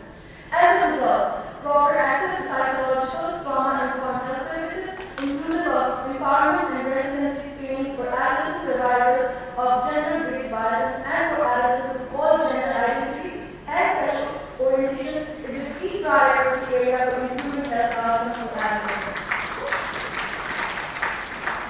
Moving on to the fourth core theme that we have is the mental health and suicide. The teenage suicide rate has increased globally and is the second leading cause of death amongst adolescents. The disorders associated with high rates of suicide include depression, bipolar affective disorder, schizophrenia, anxiety disorders, dementia, and addiction. Thus, there is a need to establish and promote recovery centers for mental illness that offer peer support, socialization, education, and clinics. Moving on, the fifth core theme we have is adolescents and young people in humanitarian settings. The provision of health services for adolescents in humanitarian settings is insufficient, specifically in countries like Syria, Iraq, Libya, Bangladesh, and Nigeria. The availability of adolescent-friendly health opportunities, particularly health kits comprising of contraceptive pills, sanitary napkins, HIV or STI medications, etc., is just as essential as shelter, nutrition, and medicines. Following this, we have sexual orientation, gender identity, and expressions, or SOGI. Across the globe, information regarding bodies, pleasure, and sexuality is taboo and is systematically suppressed. Adolescents who seek comprehensive information around gender, sexuality, and SRHR come across a lot of misinformation. As a result, young people are marginalized based on their gender and sexual identity, and face barriers to accessing sexual and reproductive health services and care. Additionally, there are more always safe and inclusive spaces within educational institutions. This is further complicated by discriminatory laws and practices across the world that criminalize such identity. Next, the seventh thing that we have is HIV/AIDS. AIDS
Have you brought it up? Now we're going to be discussing what can decision makers and donors do to contribute to adolescent health. We, the youth delegates at Iaah, urge funding agency, policymakers, and implementing partners to prioritize the following recommendations for investment. Interventions for mainstream comprehensive sexuality education. Next, programs that enable access to stigma-free and affordable youth-friendly, established services for all adolescents and youth, irrespective of their gender, sexuality, race, British affiliation, ethnicity, ability, etc. Next, national and subnational campaigns that advocate for the legalization or effective implementation of safe abortion services in restricted countries. Next, multi-component programs that promote healthy food habits and build physical activity for both in-school and out-of-school adolescents, especially those in vulnerable settings. Next, integrating NC prevention and treatment into primary healthcare programs to promote healthy behavior through a life cycle approach. Next, initiatives that provide adolescent survivors of sexual and gender-based violence with trauma rehabilitation services, psychotherapy, and self-care trainings. Next, longitudinal studies that compile disaggregated data on adolescent mental health across the country, especially adolescent suicide rates. Next, initiatives that promote inclusive infrastructure and policy that secures equal access for adolescents and young people marginalized on the basis of gender identity, sexual orientation, ability, etc. within public and or private, offline spaces.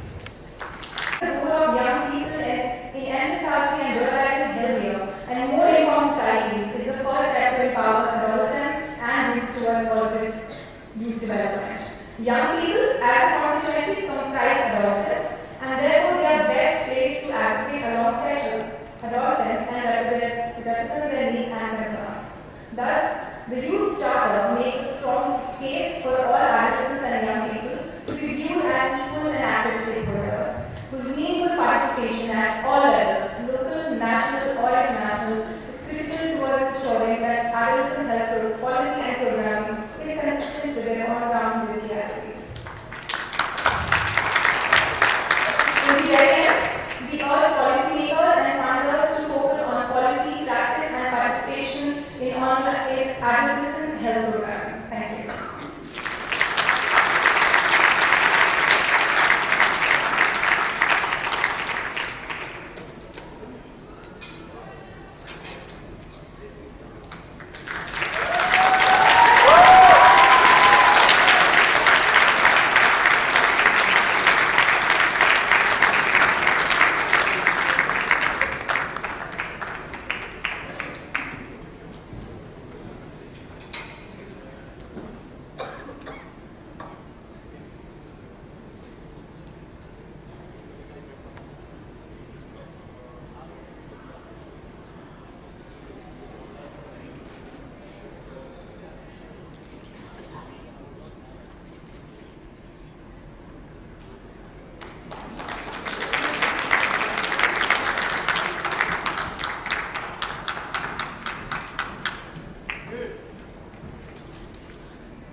But while they are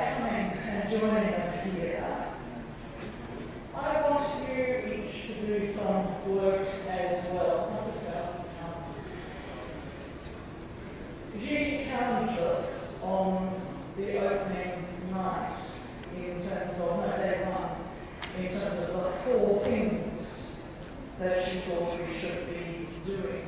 Action, action, action, and action. Darshita.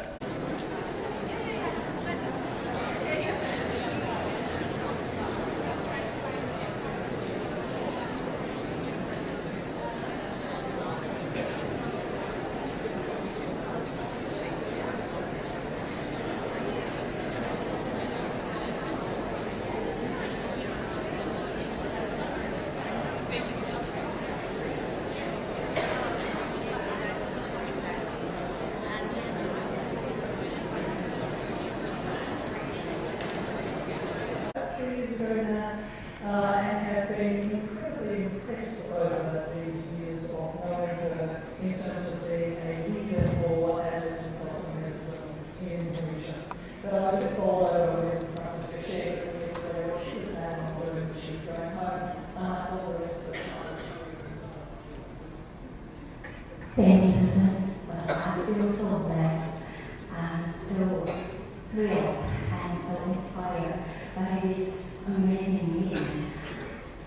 There are three things that make this meeting so special to me.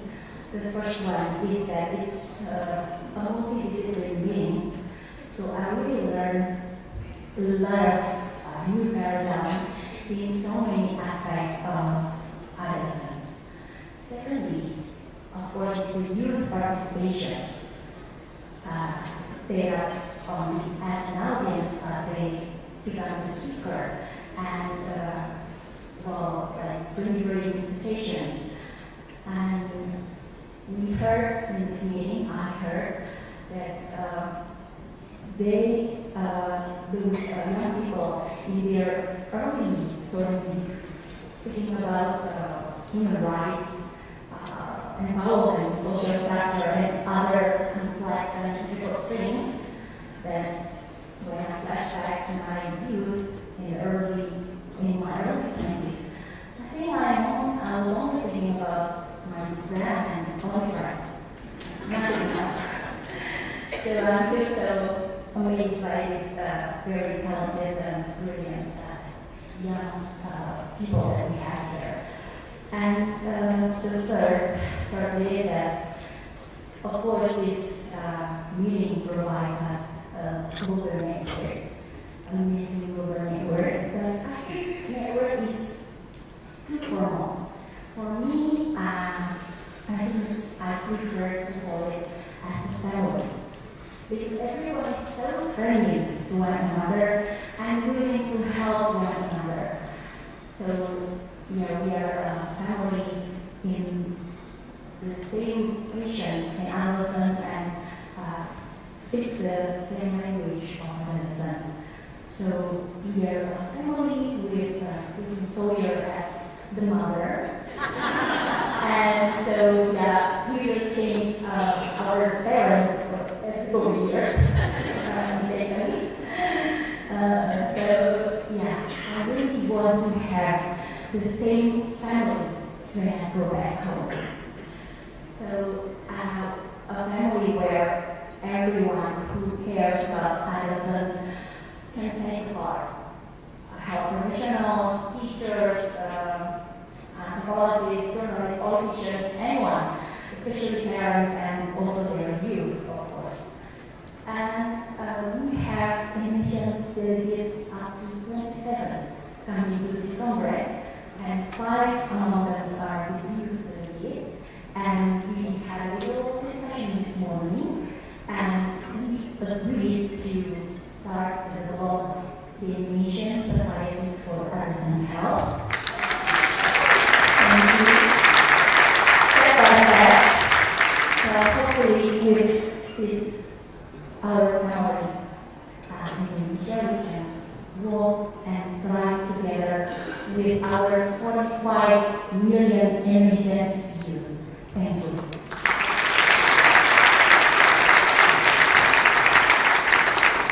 So from one mama to another, Francis,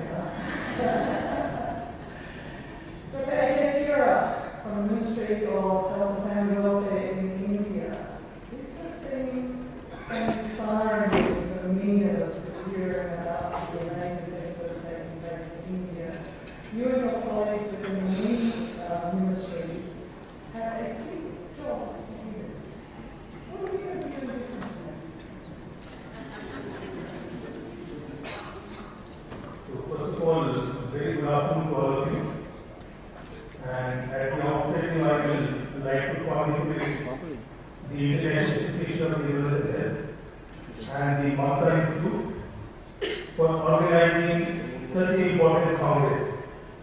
I think you have really got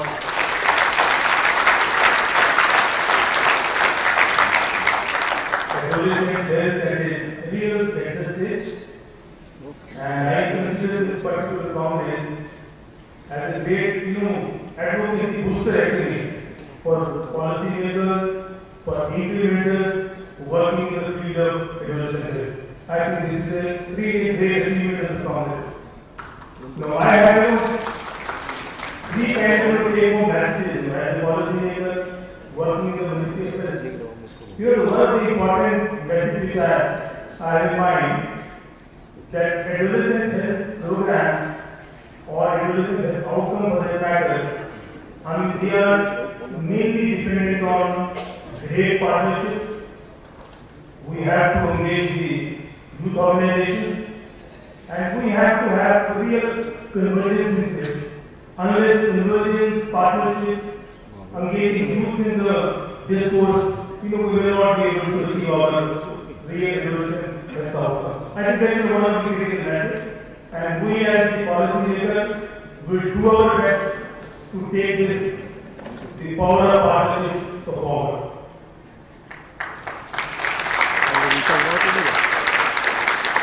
Another important take-home message of this conference in my mind. I think it is still a dearth of data regarding adolescent. We have been talking about it, we have been carrying out a lot of advocacy, but I think there is a limitation of data sets. And I think it's high time that we need to have more robust data around adolescent, because the road ahead is quite long. And we need to be more clearer, more sharper, and even we need to set our targets. So I think working around data for adolescent health is another important challenge and the important area which we need to work on. And the third, the important message we can take back as a ministry official is something around universal health coverage. We are talking a lot about universal health coverage, but I somehow find that so-called adolescent service piece is missing in most of this UHC kind of discourse. So I think it's high time that we must start specifying what are the kind of services, what are the kind of activities which should become the mandatory part of the universal health coverage. Only then we should be able to reach our adolescent health outcomes. So in these few words, I convey my best wishes to all of you and best regards to all. Thank you.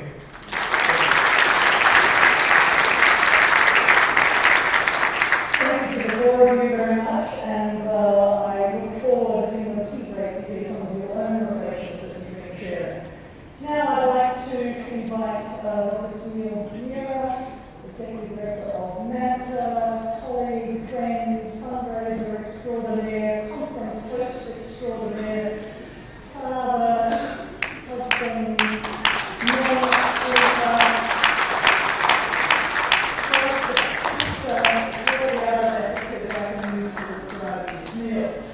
Chair of the National Organising Committee. Over to you. Thank you.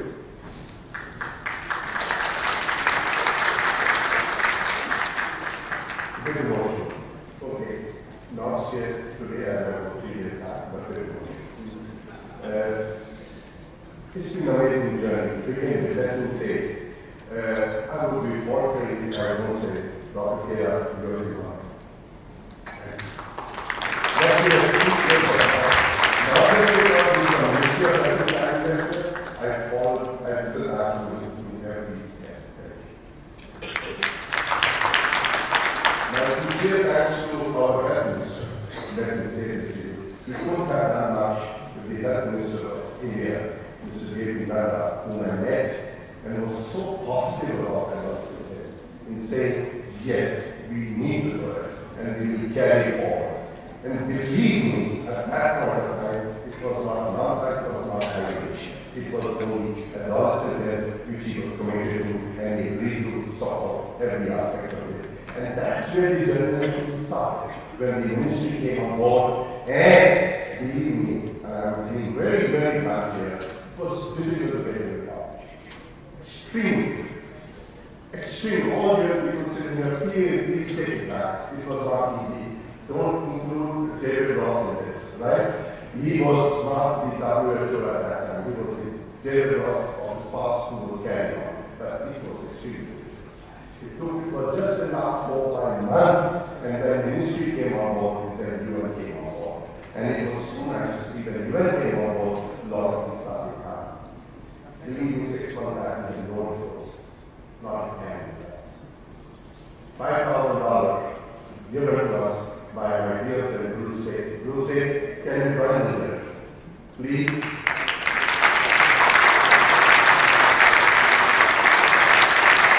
This is the gentleman who brought this song to India.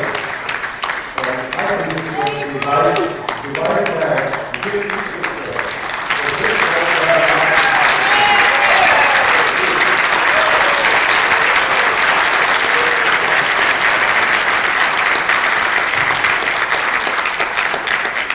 And it was my friendship for him that I got that. Believe me. And my respect for this gentleman that got picked up in doing this contest. Otherwise, trust me, Mama was not in the contest. This was not Mama's at all. So, to get him, and he got us trapped, and that's why I wanted to stand all this time. And then, I think what was very interesting was seeing, because of the event that we had, and I'm so glad he's back on to this meeting, came a real friend, Susan on the track. Susan, thank you for taking on in such a situation where it was difficult to carry forward. But great thing that happened was not that PHFI initiated the process. The PHFI role in this is the underlying, let me put it, a great thank you to PHFI to begin with, to come with us with it, to define the program,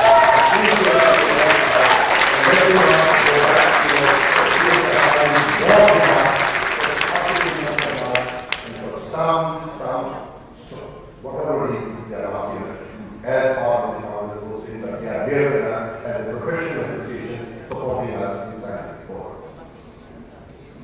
Then, funding.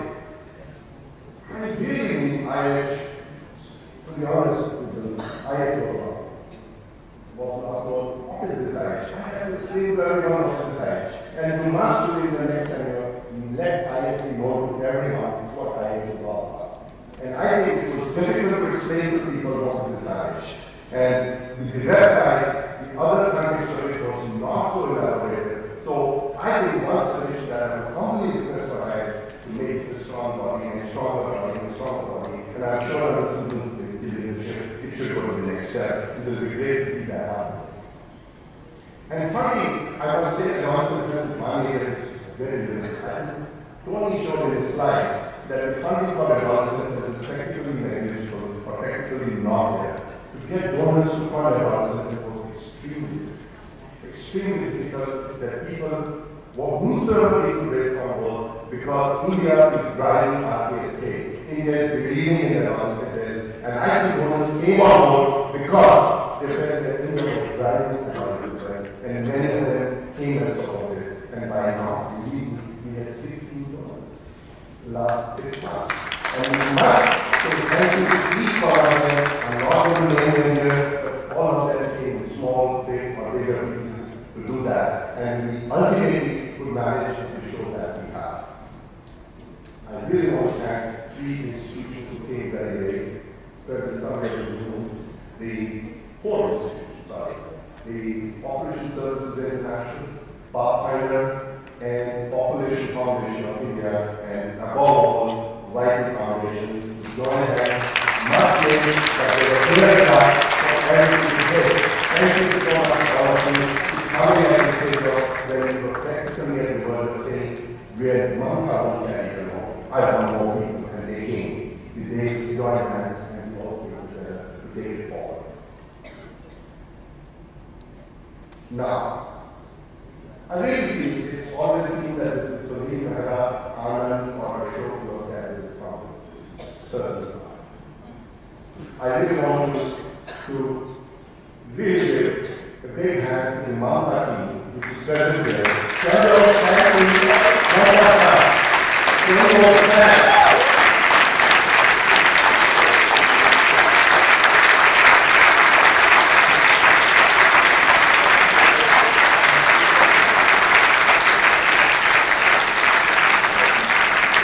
This show would not have been without them, and believe me, we are at present 36 staff round the clock sitting here for the last 4 days, trying to do the best we could, and I hope we did everything possible to make sure that they come together.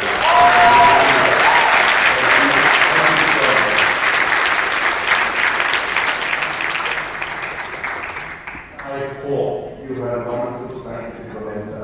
You have lovely interactions and networks around yourself.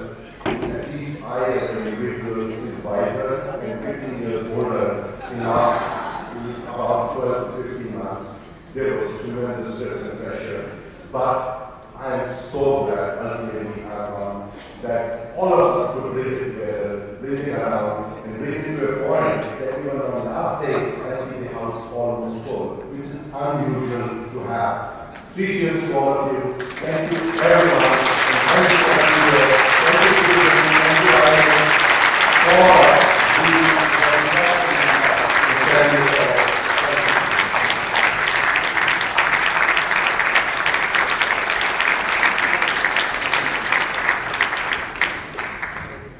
Okay, thanks is very much ours, as I just said just now. Without him and his team, we would not have a conference. We've had the last slides up, please, the ones that say and to end.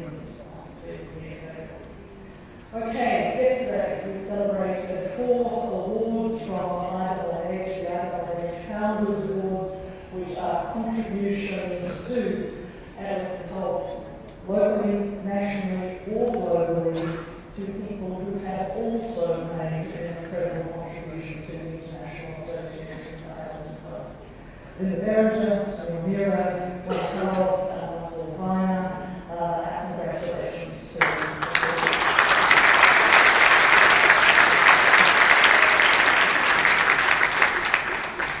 This year, for the first time, Iaah decided to establish an honorary fellowship of the organisation, in part consistent with Sunil's cry for us to become more known, more visible.